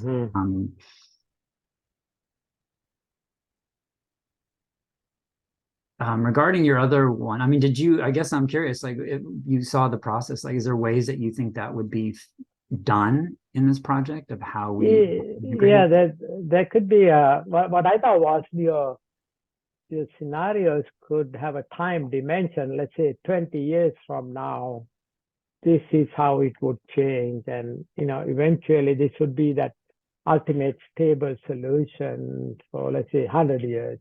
I mean, there's a temporal dimension to your scenario discussion with the stakeholders. That could have been what I thought could be possible to implement or convince the stakeholders about the dynamic adaptive pathway strategy. I don't know, just thinking. Anyway. Thank you. Yeah. Diane. Okay, so this in a way is following up on Obe's question. In the case of Frank's Track, to what extent was the participation motivated by a sense, well, this could actually happen? Whereas my impression at the larger scale in the Delta, there's been lots of talk over decades about what to do, and there may be some sense of a larger scale inertia that there's talk, but nothing's going to happen. Do you see what I'm saying? We were talking about the conveyance infrastructure's been on the books and designed one way or another, but it hasn't happened. Yeah, I think I get your question, and like, I mean, basically, like, we went from a place of conflict and having no like agreement on what to do, to spending 1.5 years with a lot of people investing a lot of time, and actually came up with something that everybody was really excited about. And it's 3 years later, and there's like really nothing happening. Is that kind of what you mean? Well, but maybe the people involved in Frank's Track thought that something would actually happen. Right. Yes. Yes. Whereas at the larger scale, given all the problems that have been acknowledged but not addressed, it may be even harder to get people to believe that something might happen. Yeah, I mean, the Delta's full of these, right? Like all these projects that sometimes take, 30, 40 years to happen, or I mean, conveyance hasn't happened in 50 years. And, there's all these other things. Again, I guess that's part of the indeterminacy in the Delta, right? It's very hard, and it's very hard to know which projects will actually go forward. Yeah. It's another layer of, I think, I think we're talking a lot in this particular one about social and political and governance indeterminacies of, there's a lot of them, and there's a lot in the Delta of what's actually going to get funded. It's an extremely expensive project. And I think that's part of it, is like, how would that be creatively funded across different agencies and things like that, which that's a whole other level of adaptation that needs to happen of, how these projects get funded, and, especially when it's mutual benefit across a wide range of agencies and things like that. Like, it's not built that way. So I guess I think I get what you're saying. I feel the same way, that there's a lot of these projects that get worked on and you don't know what's gonna, even if they prove like supported and viable, you don't know what's going to happen with them. Mm-hmm. Thank you. Great talk. Bob, jump in. Well, that was a great talk, Brad. I agree. And I'm really curious about to what level costs were considered in these discussions in developing these scenarios. And not just the costs of actually doing them over a reasonable period of time, but also the long-term maintenance costs of kind of, once the habitat or the landscape is sculpted in the way that folks would like to see it, there are real costs associated with that, both monetary costs and social costs. And I was very curious about if that was even discussed, or at what level it was considered. Mm-hmm. Yeah, that was a big concern. That was a big concern, with the park districts, and we had East Bay parks and state parks on the project, and also with the community, because they want the levee protection and things like that, and what would happen over time. So there's some of that in the final report that came out. Again, I guess I should situate this too. Like, this was a first pass. It was sort of like a feasibility study to even see if this was possible, and then the idea was that there was going to be more follow-up EIR kind of planning and things that would happen. So that was, I think, a very important concern of like what kind of maintenance would happen here, particularly like some of the recreational features, and making sure that those would have some sort of budget for them, and all of that. So it was a consideration. It was, I guess, in some ways moved into like, if there's a follow-up planning, if this is actually going to go towards implementation, there was then going to be subsequent steps that would really flesh that out in more detail. But it was definitely, I would say, from the agency side and from the stakeholder side, a strong concern. Oh, that's very nice to hear. Anyway, thank you, Brett. Virginia? So I want to follow up on Bob's question, because this was a really good talk, but Bob hit on something I was wondering about too. And that is because when I've done projects like this, we kind of start with what we call indicators, things like the different kinds of costs that people have and so forth, and then move ahead to the futures. But it sounds like you're putting those toward the end, and that's just different perspectives. Did you ask people the details about what, I guess the way I'm going to put it is, what kind of things they would care about? Like, you showed a lot of pictures of recreation, but they have different costs and benefits and ways you would regulate things. So did you ask people? I guess what I'm asking is what they value in terms of, costs is one word, but it might be, attributes of the systems. I think we definitely asked people what they wanted. I would say it was probably less framed from a cost point of view. Yeah. But the primary thing, yeah, if they want open water, what is it, the attributes of the open water? That's a little different, because you can get there in different ways. Mm-hmm. Yeah, they wanted open water. They also wanted it to actually be open water, because it's full of weeds. It's really hard to boat across. But then there are other stakeholders who really think that's prime bass habitat, and they don't want it cleaned out. So there was really different ideas sometimes of what people wanted. But I think I understand the question. It wasn't, when we were doing it, it was I mean, there's definitely compromises in this project and how it started and how we tried to like pull it into a different direction. And it really was, you know, saying like, well, these are some of the things that the state is really hoping to try to fix. And we know these things are impacting you. What would you like to see, or how could this be something that you could get on board with? Is there a way that this could be beneficial to you? And when we started, it really was a feasibility study. We didn't know if those community demands could actually still make the actual salinity prevention and all of that work. So in some ways, I guess I would say it was very like just testing to see if it was possible. And then, I mean, there was a general idea of like what a limited amount of cost would be. I think it's probably a little bit more than what was hoped for. But there's, you know, were many talks of like, okay, well, how could this be streamlined back or things like that? But I'm not sure if that actually gets at the question you meant, but yeah, I guess I'm trying to say, I don't know how to say it very well. Maybe an example, you could ask people, do they want clean water?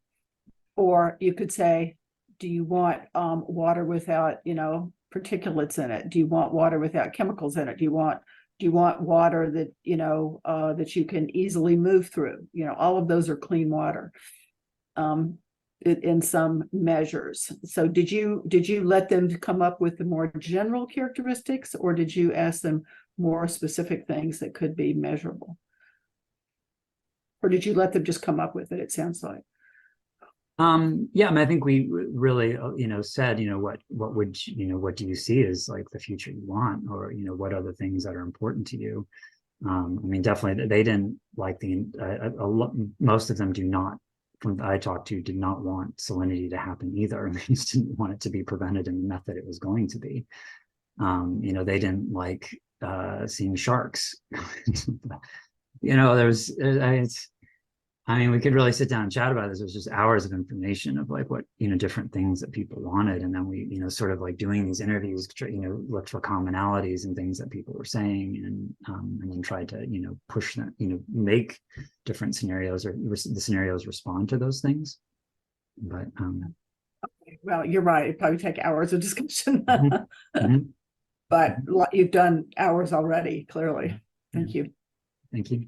So I think we might have a question from a member of the public. Edmund, is that correct? Yes, we have a public question from Deirdre Desjardins. Deirdre will give you the ability to unmute your microphone. But as a reminder, if anyone here has, looks like there wasn't a public question, it's lowered. We do have one from Brett Harvey. Brett Harvey, please, you have the ability to unmute your microphone. And if before you provide your question, feel free to briefly introduce yourself. First of all, can you hear me? Okay, I'm Brett Harvey. I met Brett way back before this stuff happened, and we were thinking about ways to try and do research on this and these kind of processes. And I think so that my question relates to that. But first, I just wanted to sort of dream a little bit and say, hey, okay, how are you going to scale this up to in an international level and address climate change issues? Because I'm so interested in the learning aspect of this and the trust building aspect of it. And so with regard to that, I was just wondering, like, just from a social scientist, like your social scientist hat, what did you learn anything about people or about the effectiveness of these kind of processes and how you could improve that? Because I know that's like a big part of what you think about. At least I think it is. Is that too much talking and an unclear question? No, it's good to hear you. Can you just say your question again for me one more time? So did you learn anything about these kind of processes in general that you would carry forward to improve these kind of processes in the future? Was there anything surprising or? I don't know. My general takeaway is actually really, really simple, and it also happened with like a drought paper I did with a bunch of people years back, and it really is about people just getting in the same room. It sounds really simple, but there is like just the interpersonal exchange and actually doing that those kinds of workshops and things, I find that is where I tried to highlight that in the presentation a little bit. Like, I feel like those were always when like the big moves happened or some sort of surprising outcome would come about, or just people having eating lunch together over it. And you have like, you know, folks who are usually at odds with each other in their roles that they're supposed to have, but in an informal environment, something else happens. So a lot of it, I think, is just trying to craft some of those situations where people can have that kind of communication. So it's incredibly simple as a takeaway, but that's one of them. I have to think about what some of my other ones might be. I think that's a good from us, especially for scientists and engineers. Like, we are animals too, and we have the way we interact, it's so that too, social. right? It's very experiential and aesthetic. Like, I feel like that is often not foregrounded in any of this, and it really is one's experience that matters, and sort of validation of one experience and validation of somebody else's. So yeah, it's also fun, but I don't know. Thanks. Thank you. All right. Can I Our just- next, Oh, go ahead. okay. We had another public question, but feel free to comment first. Oh, Lisa, you're on mute. Let's go ahead. I think it's Deirdre. Right? Yeah, it's Deirdre Dan.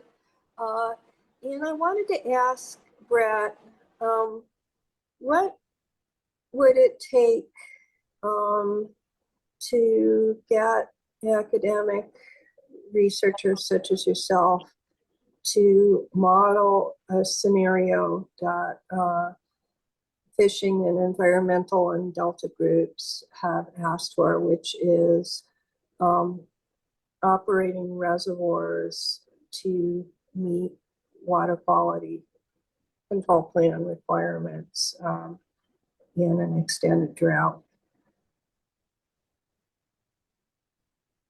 And maybe reducing exports and trying critically dry rivers.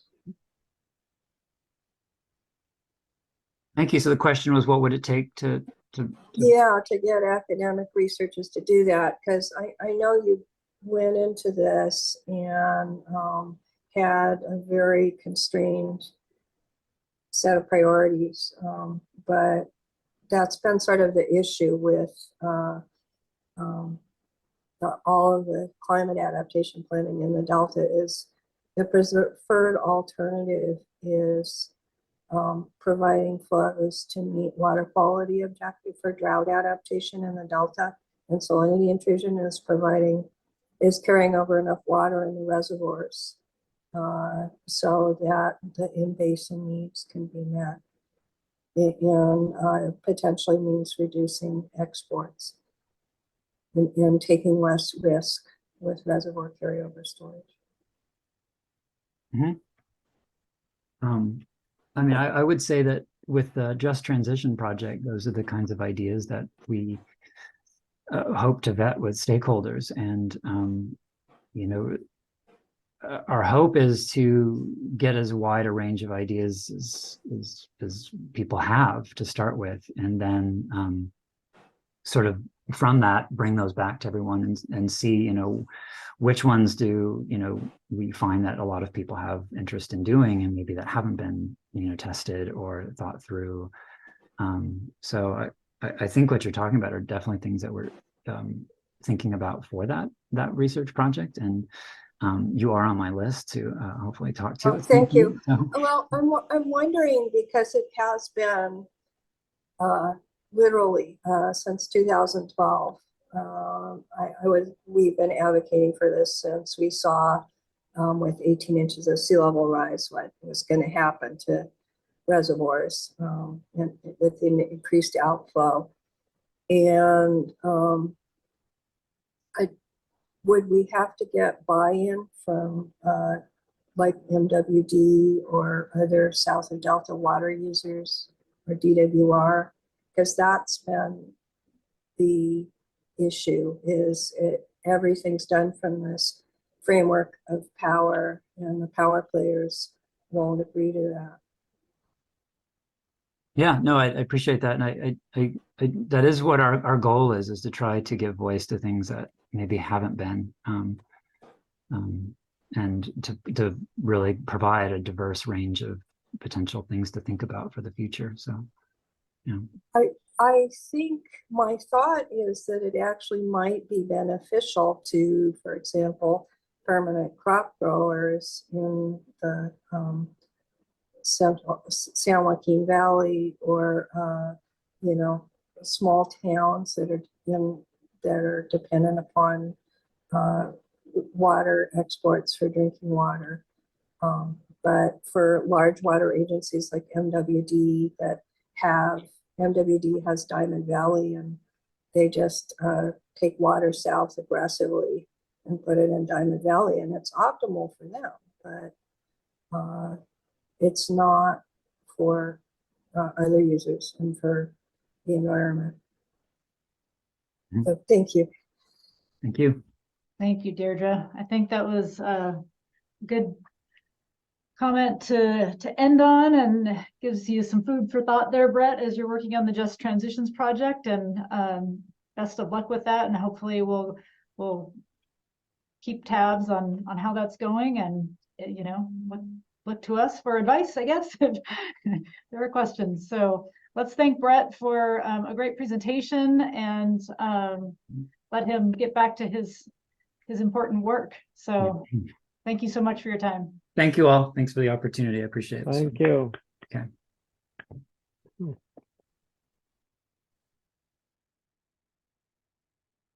All right, with that, we were rewarded with a 15-minute break. So come back at 1:15 and we will resume with agenda item 9. Okay. All right, folks, welcome back. We're going to move on to agenda item 9, where we have our postdoctoral scholars providing updates for us. So those two scholars are Dr. Lillian McCormick and Dr. Christine Grace Kabugwa, and they have helped provide support for many of the Delta ISB activities, including reviews, workshop planning, as you heard Tom effusively thanking Christine today for her help with the subsidence, and also conducting literature reviews and performing other tasks such as the scenario analysis. So we've kept them very busy, but they also have been conducting independent research, and because we want them to grow as scientists, and that work is close to what they're doing for the ISB, but adds their own elements to it. So today we're going to provide them an opportunity to share some of that work.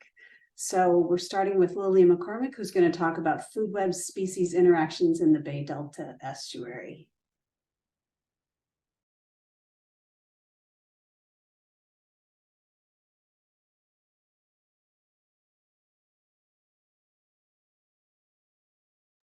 Can everybody see my screen okay? Looks great. Awesome. Thank you. Okay, so thanks for the introduction, Lisa. I'm really excited to kind of let you all know what some of the things that we've been working on outside of our ISB activities. So as Lisa mentioned, today I'm going to be talking a little bit about my independent research, which is primarily trying to identify food web species interactions in the Bay Delta estuary. So I do want to reiterate that this is very much a work in progress. And so I am definitely open to suggestions about how to make this project more effective. And any suggestions you have are definitely welcome. So a little silly to introduce to you all, but the San Francisco Bay and Sacramento San Joaquin Delta create one of the largest estuaries on the West Coast. And this system is highly heterogeneous, and there's large changes in environmental variables and habitat structure. And therefore, that really changes the species assemblages over space and time, and therefore the species interactions. So within the system, we have the challenges of co-equal goals of managing the system for both ecological health and also, ecosystem health and also water supply for humans. And some of these challenges are the introduction of non-native species, the declines of endemic species populations, so animals that are found here, and this is their native habitat, as well as kind of the overarching challenge of climate change And then one of the kind of challenges of managing such a large and diverse system is that the science is very prone to falling into different silos and not necessarily being as connected as maybe it should be, because it's very hard to do so. So the project that I'm working on is hoping that a greater understanding of food web interactions can provide a more holistic view of ecosystem function and also be able to be used in ecosystem management. Okay, so the objectives for this project are primarily to understand the spread of science that's being conducted on food web interactions in San Francisco Bay and the Sacramento-San Joaquin Delta, to determine the science gaps. So at a very high level, do more studies focus on listed species, native species, or non-native species? And what is the spatiotemporal spread of knowledge? And does it appropriately capture the heterogeneity of the system? And then finally, I'm really hoping to get into some details about what types of species interactions are well studied and whether there are any missing connections between species. And that's especially with those that span habitats that may be useful for management. And so on the right here, you can see an example from John Duran's paper in 2015 of just one aspect of food webs showing some interactions between different trophic guilds of animals. Okay, so for the methods, I am in my initial search in doing this. So again, this is very recent.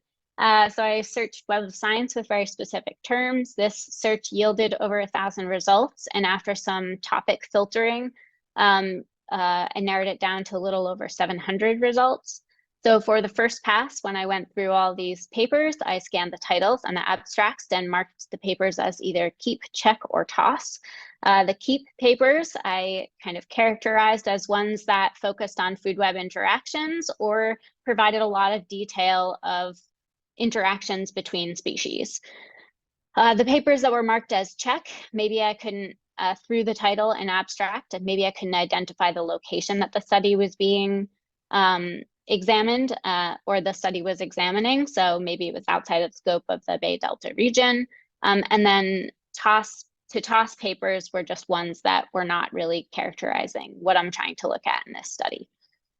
So I went through all those 211 papers that I needed to check, and I narrowed down the entire list to about 160 papers that I would then kind of go into a more detailed examination of. So this I'm kind of considering my second pass, which is the process that I'm in right now. So right now I'm looking at some of the high level paper information, including the broad location of these studies.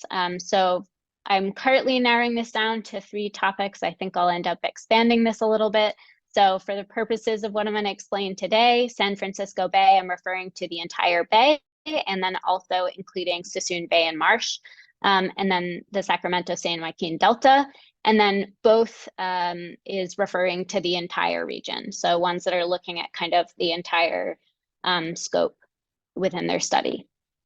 And then looking at the status of species of focus. So looking at listed species, looking at native species, which I call native here, but are really referring to native and non-listed species or non-native species. And then I'm looking at the trophic levels that the studies can consider, as well as the spatio-temporal scales of the study. And then I'll get into this a little bit more in a little bit more detail later, but I'm then hoping to do kind of a comprehensive review of the species interactions themselves, so that I can kind of characterize those interactions. So some of the initial results were just examining when the species or when the studies were completed. So the time period that I used in my search was January 1990 to 2023. And so what you can see in this is showing the number of studies over time. And so you can see that there's a fairly marked increase in the number of studies on food webs or food web dynamics in this region after about 2005. And this could be potentially due to an increase in interest in food web dynamics after the pelagic organism decline was empirically identified, which was in about 2002. And this is considering all of the 160 studies that I've identified so far. So also to get into a little more specifics about some of the high-level information from these studies, I'm going to take a look at some of the foci of the studies themselves. So I'm going to show you a figure and walk you through it. So on the y-axis is the number of studies, and then on the x-axis is going to be 3 characteristics of these studies that I'm looking at. So initially we can see the location of the studies, and this is also reflected in the color of the bars. So purple is referring to studies that were done in the Delta, green is referring to San Francisco Bay, and yellow is referring to studies that consider the entire region. So we'll move on, or actually I'll tell you the number of those studies. So there's 11 studies done in the Delta, 52 done in San Francisco Bay, and 12 that were done in the entire region. And again, this is just from the 75 studies that I've gotten through so far. So this is not the end result of this analysis. So this is an alluvial plot. So it's essentially showing the flow of information through the different categories. So it's going to follow some of these papers within each of the categories that I'm looking at. So all of these lines are essentially showing numbers of papers that consider either the location or this particular status of the species. So there's a box for listed species, for native species, for non-native species, and then ones that consider multiple, or species that have multiple, ones that consider multiple species with different status. Okay, and then so finally, the other thing I wanted to consider was trophic level. So there are some studies that consider species at multiple trophic levels.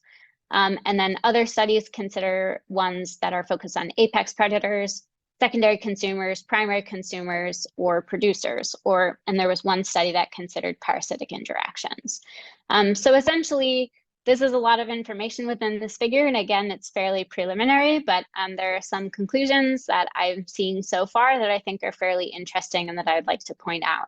So one of the things that I noticed was that most studies that were done on apex predators, the species that the study focused on were on fish species in the Delta. And then for San Francisco Bay studies, they were more centered on marine mammals and birds. Second, many of the studies were quantifying toxin bioaccumulation throughout the food web rather than studying food web dynamics themselves.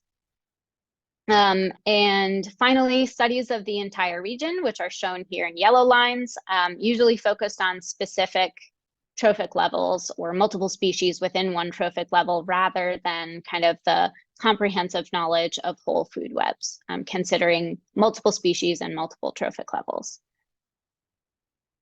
Okay, so I said I'd give a little bit more detail about some of the species interactions information that I'm withdrawing from these papers. So primarily I'm interested in learning more just about these species interactions and which ones have been identified. So with this, as I said, I'm going to do a deep dive into the papers to characterize these interactions.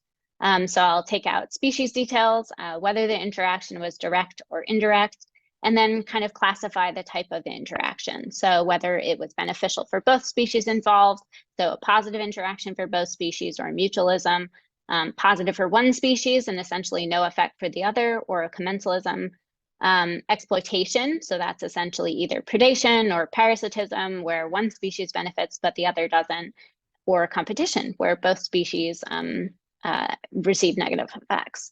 So additionally, I would like to characterize some of the interaction details. So whether or not the species interaction also includes bioaccumulation, or perhaps the interaction has an effect on growth rate or effects of behavior on one or both organisms. And then finally, I'd like to also mark those conditions of the interaction. So for example, does that interaction only happen when there's a harmful algal bloom, or in specific habitats, or under specific environmental conditions? And for these last 2 points, I'm really going to make sure that I'm not implying this from the species, from the studies themselves, but I will only mention them if it's explicitly mentioned in the study. So some of the intended outcomes for this research is really to quantify the state of the food web science in the Bay Delta region. to identify gaps in the knowledge of food web dynamics to inform priorities for research and management. And I'm hoping that having a baseline knowledge of food web dynamics may help us really understand the system vulnerability to climate change and or management actions. And so, as Lisa mentioned, this is very adjacent to the Delta Independent Science Board's review of food webs. And I'm hoping that this information can also be incorporated into the review if it's found as beneficial. And that I also wanted to mention that I received a lot of my ideas were kind of edited and changed after some of the stakeholder discussions we had. So I found great value, even from my independent research, in addition to for the Delta ISB's review. So with that, I'll say thank you and answer any questions. I think we're going to take questions after Christine presents, but later I will answer questions. Thank you. Yeah, thanks, Diane. I hope you don't mind holding that question. Just write it down if you think you're going to forget it. All right, let's go to Christine's presentation. Christine, do you want to just say your title when you put up your slide? Sure, I can do that. 1 second. Let me share my screen. Hopefully that's showing the right screen. I see nodding heads. Okay, so I will, oops, just kidding. I will be talking a little bit about my independent research project on looking at the below ground perspective on carbon markets. And so as a reminder for the board members, some of who are new, my background is in biogeochemistry. So I used to study soils, I used to study carbon cycling, phosphorus cycling. And one of the most exciting aspects of this postdoc was getting a chance to expand that to looking at a different field and applying it to something I wouldn't normally look at in my field of research. And so in this case, I thought it'd be interesting to look a little bit at carbon markets, because that's something that we've been hearing a lot about, especially with regards to potentially incentivizing carbon sequestration and subsidence reversal projects. So I wanted to start my talk with maps that are probably familiar to many of you.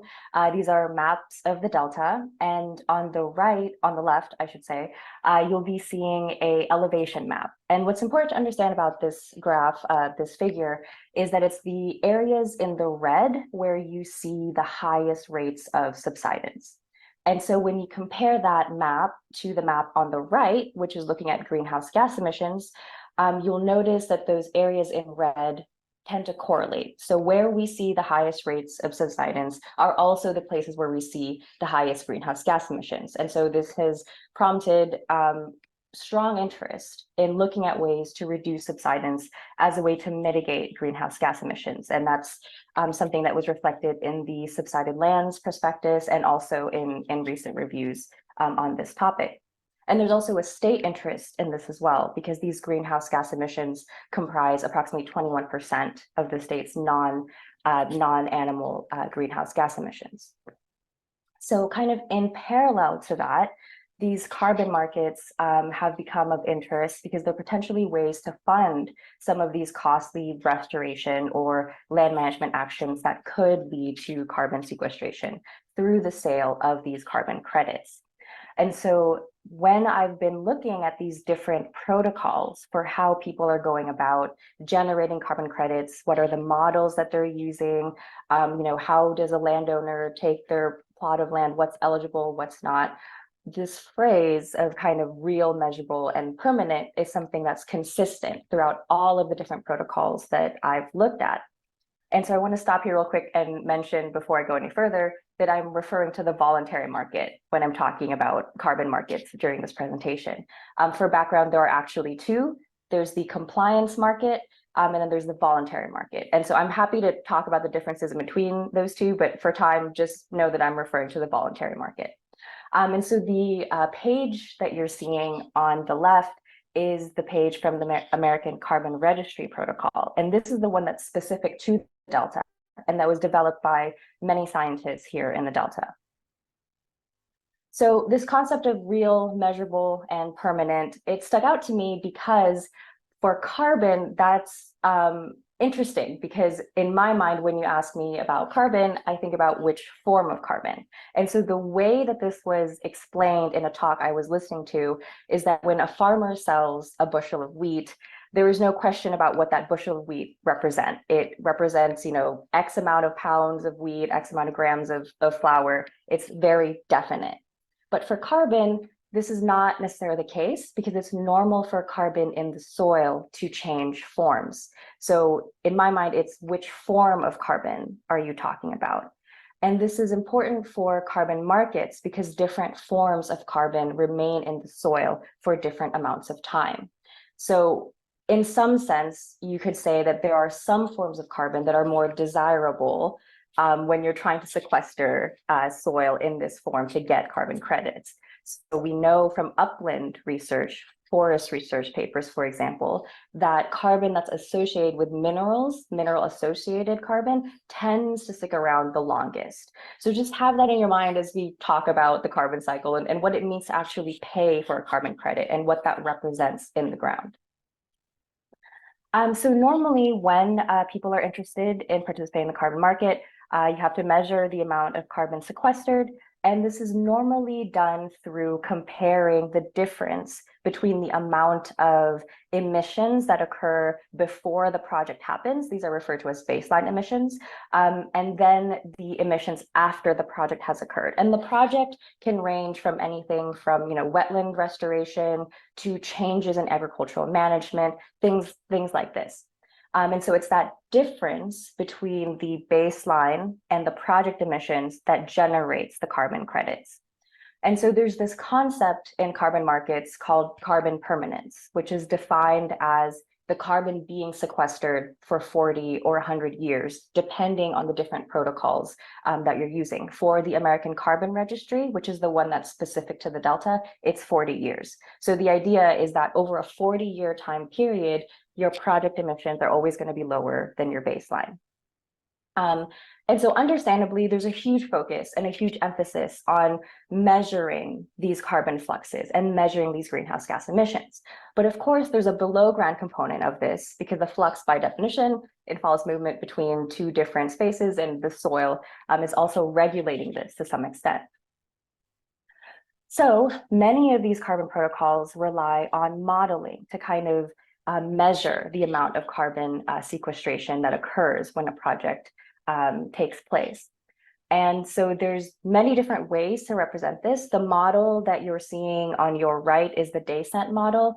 The American Carbon Registry protocol, which is specific to the Delta, uses the peppermint model. So you'll be seeing a schematic of that later. But the idea is that there's different ways to measure what is happening in the soil with these different forms of carbon.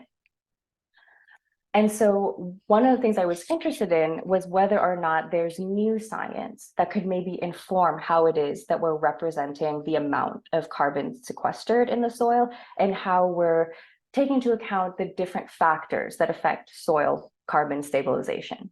So we know from upland soils, as I mentioned before, that there's this concept of mineral associated organic matter. To what extent could that be useful for representing these the amount of soil sequestered in the Delta, for example? And so much of my research is going to be involved with looking at some of the knowledge gaps in the models that are used in these different protocols, as well as evaluating different tools or approaches. There's different ways to measure carbon that weren't necessarily available before, and also different ways of looking at how other places have structured their way of rewarding these carbon sequestration projects. So right now, what that looks like is a very gigantic literature search. And so I tried initially to use one search that was going to capture the different types of sources of information that I was going to need. That was not optimal. I ended up getting a lot more soil stabilization papers and not enough on the carbon markets. So these are separate searches that I am then going to combine. And so this is a little bit of my flow through here. And so in total, I have 430 articles that have passed my initial screening, and that I will now start screening through the abstracts for different criteria to try to get at what some of those knowledge gaps and those new tools are.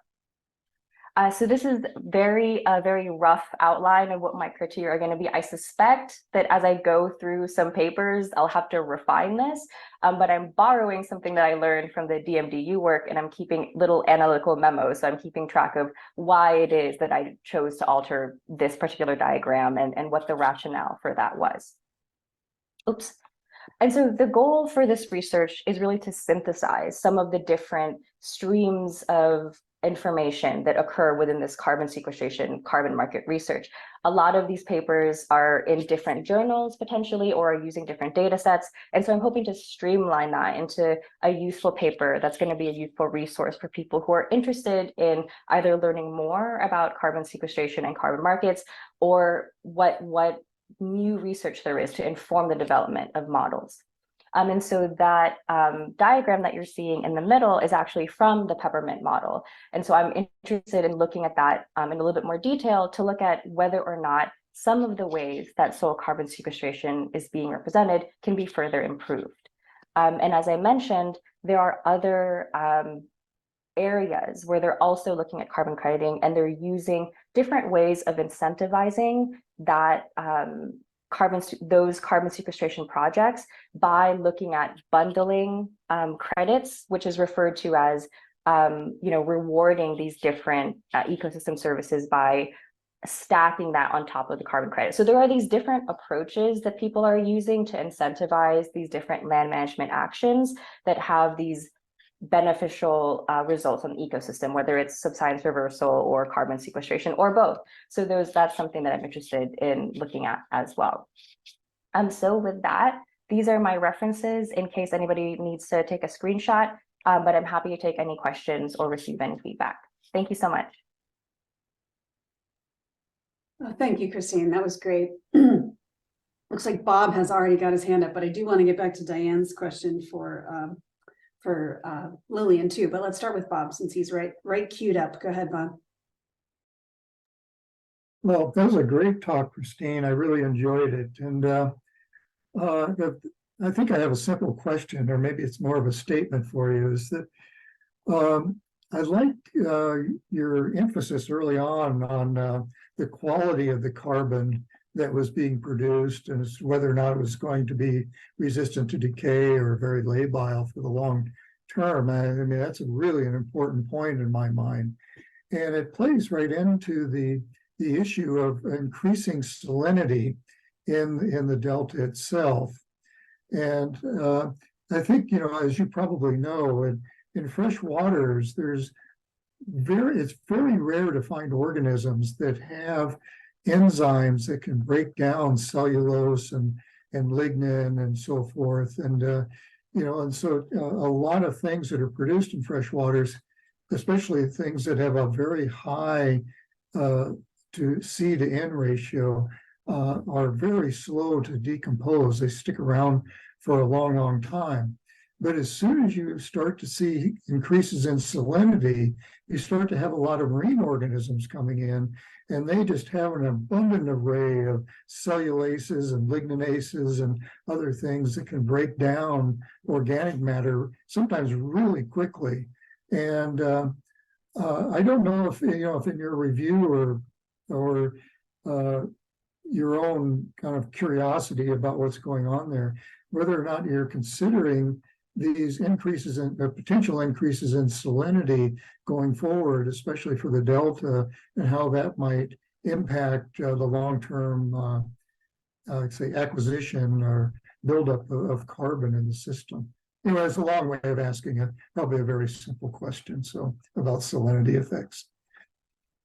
No, that's a good point. And I hope that's something that my literature search is able to capture. One of the things that's really cool about this project in particular is I'm used to thinking about soils without having to consider water.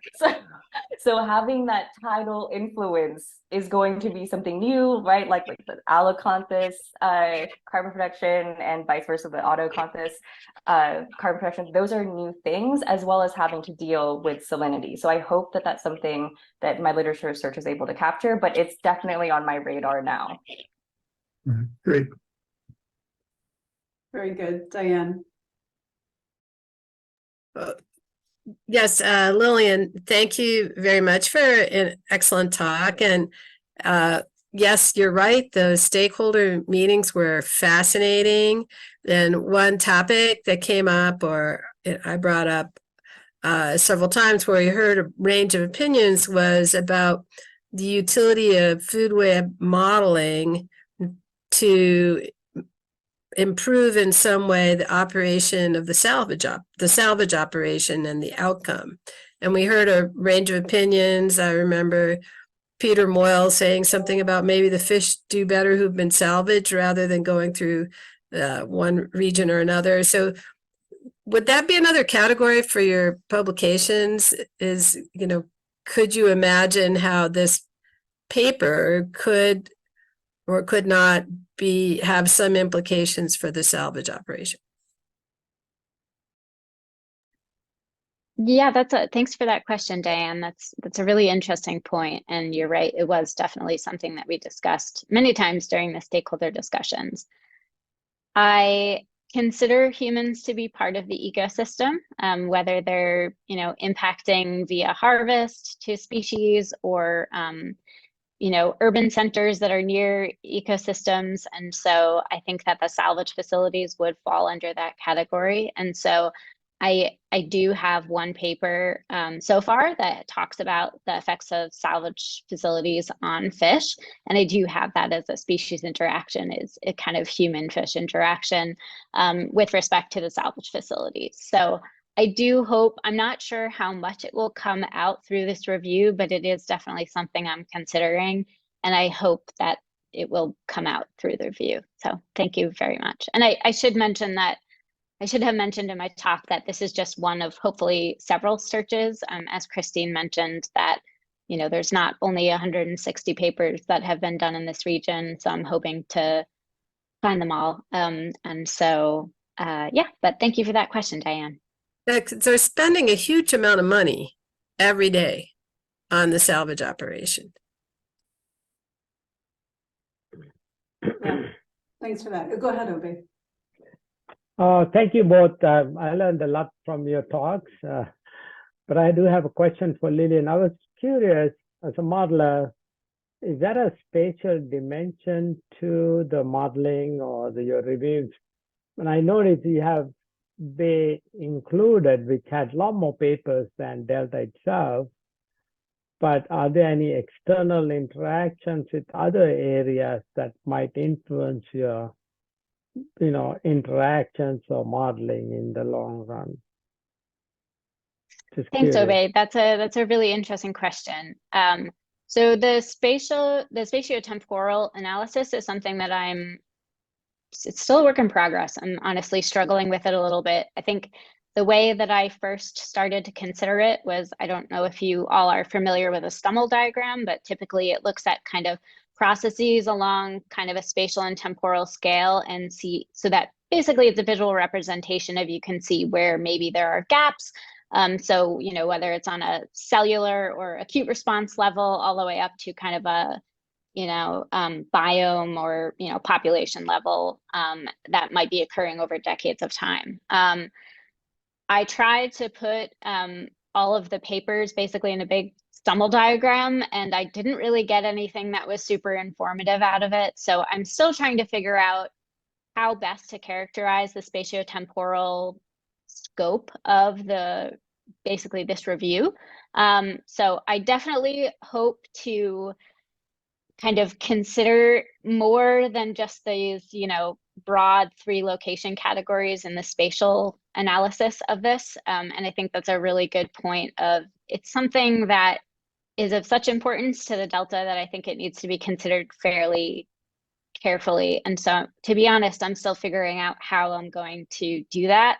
But I do hope that I get a better spatial analysis of what's being covered. So thank you for that question. Yeah, wonderful. Thank you. Virginia.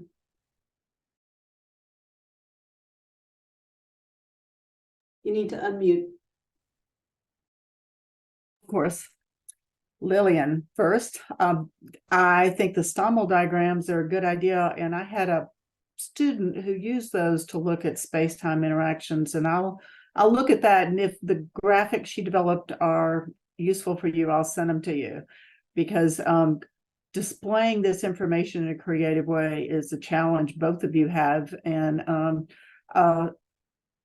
it'll be good to explore different options. I like some of the graphs that you showed, and I didn't get pictures of them fast enough to show to my students, but you've all done some good things.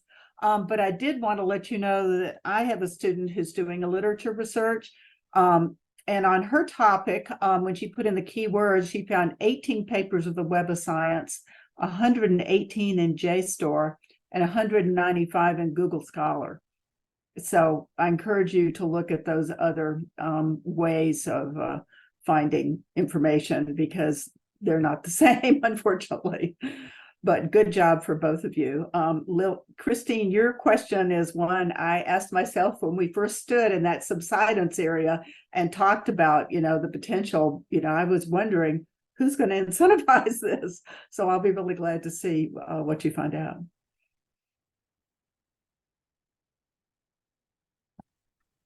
Thanks for Janelle. Just comment really quickly of thank you for your comments. I would definitely welcome some example figures from your students. And I am also happy to send you my figures if you would like to use them. That's definitely fine with me. Thanks. Well, I have a question for you, Lillian.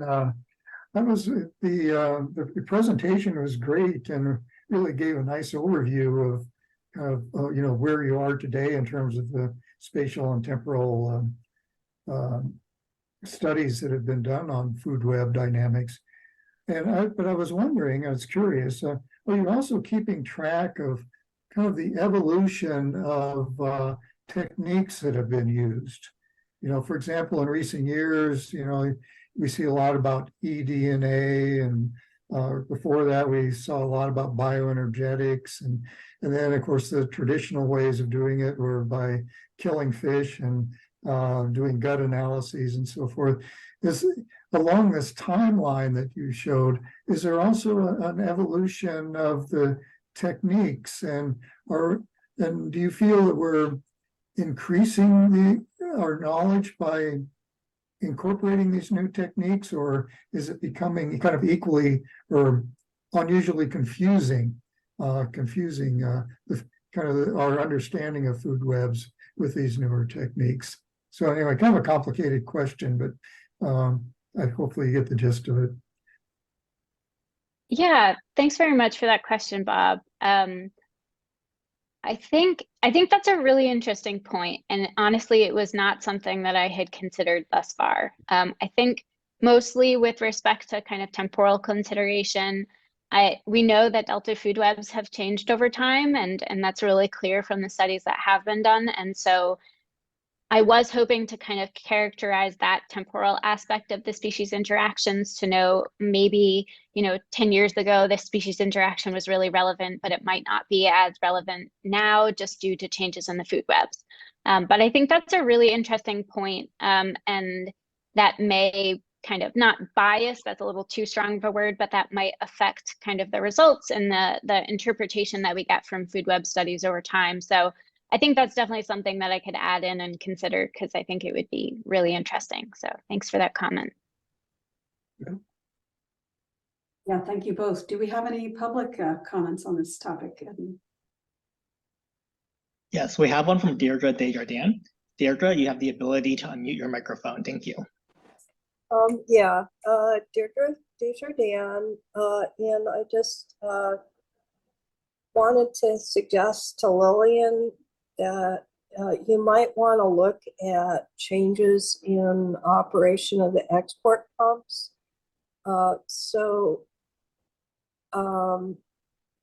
In Decision 1485, which governed export pumps up until 1995 or so, there was specific summer pumping restrictions which protected striped bass, and they ramped down the pumps to protect spawning.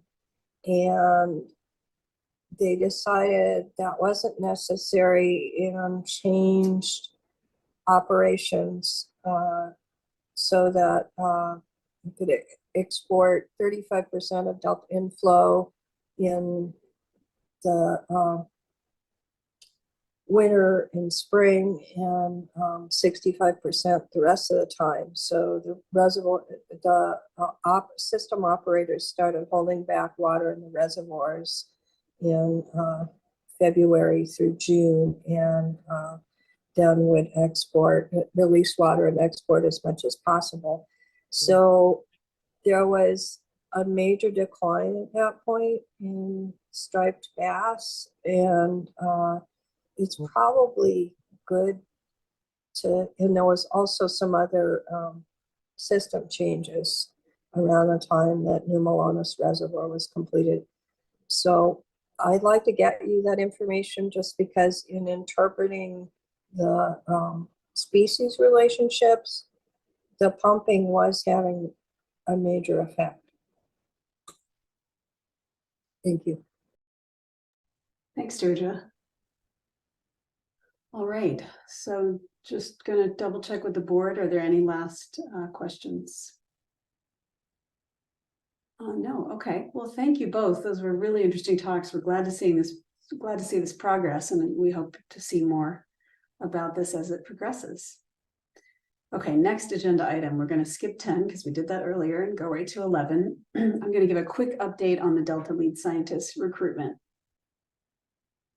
So just as background, the Delta Stewardship Council, in partnership with the U.S. Geological Survey, is in the process of recruiting the next Delta lead scientist, who's anticipated to begin in summer 2024. And per the Delta Reform Act, the council is the appointing authority and responsible for appointing a lead scientist after consulting with the Delta Independent Science Board. So what that means is that the council would be looking for a recommendation from us with respect to whether the candidate was qualified. So the flyer was released on July 6th. Applications were originally due on August 25th, but we extended it until September 13th. And a copy of that flyer is part of the meeting package. And then to remind you, in the last ISB meeting, we formed the Delta Lead Scientist Interview Panel, and it includes the following individuals. From the Delta ISB, there's me, Inga Werner, and Bob Nyman. From the council, there's Virginia Madueno, Julie Lee, and Jessica Pearson. And from USGS, there's Mike Chutkowski. So the plan is that the panel will review applications, conduct interviews, and make a recommendation to the board on who to recommend to the council. So that's the process. Are there, and so we'll be, that will be happening in the months ahead. Are there any questions from the board? Yeah, Bob. You're muted.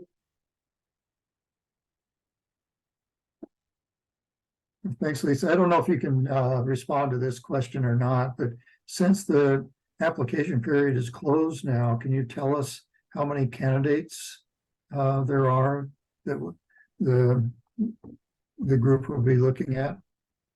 Yeah, I'm not aware, so we'll have to find that out another way. Okay. Steve.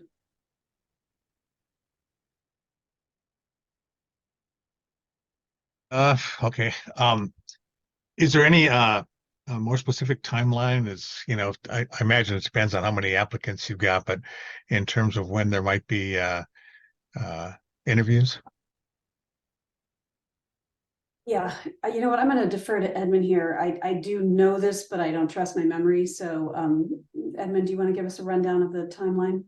Yeah, if all goes according to plan, the interviews will likely occur sometime in mid to end of November. But they could push into January given the holidays.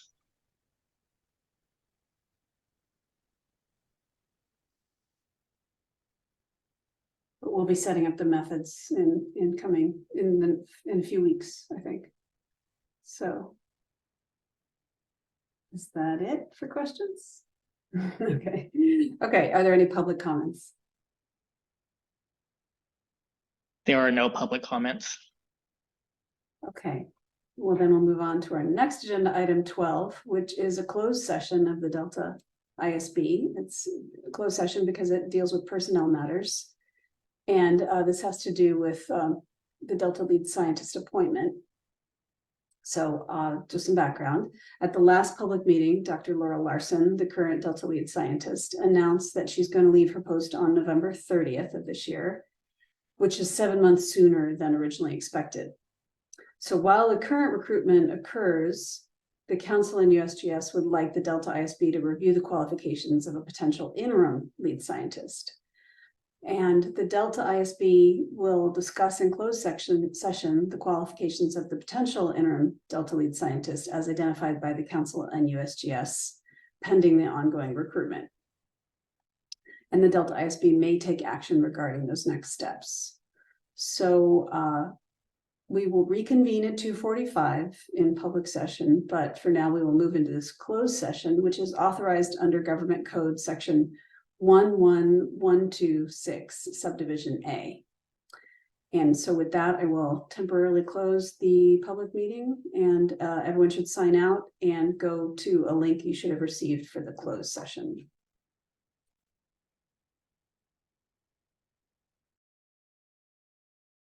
Sorry. Thank you. Welcome back to the Delta Independent Science Board meeting following closed session. I'd like to report out now on the agenda, the closed session.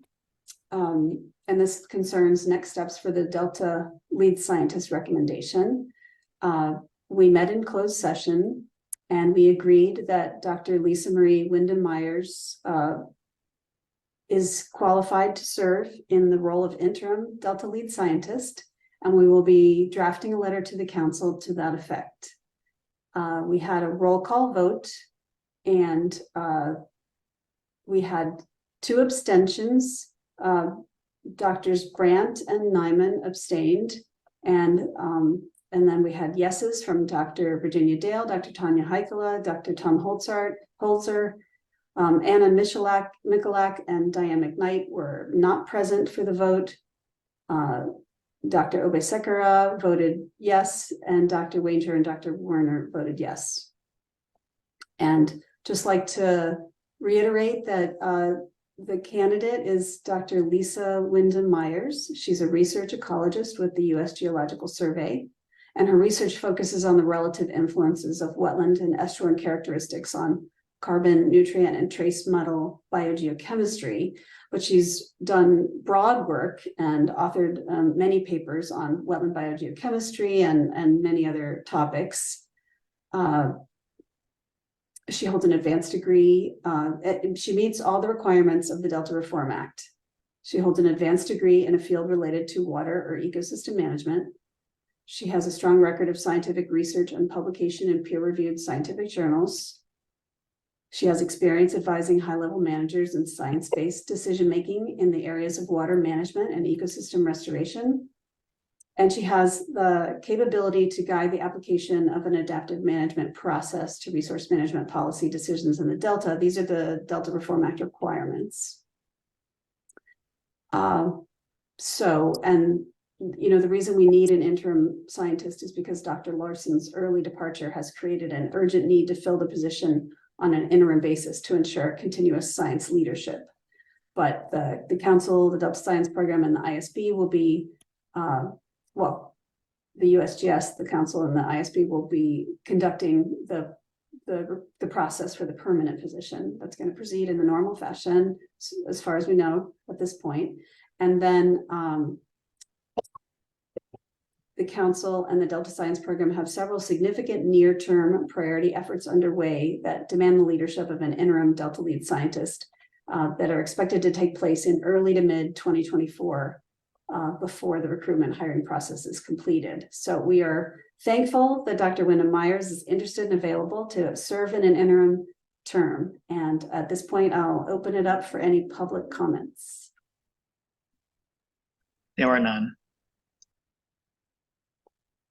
Great. Okay, well then we're just going to move on to, because it's late, we're just going to move on to if there are any other public comments for items not on the agenda. Yes, this is agenda item number 16. There are no public comments for matters not on the agenda. Yeah. All right, with that, we are adjourned, and I thank everyone for their thoughtfulness today.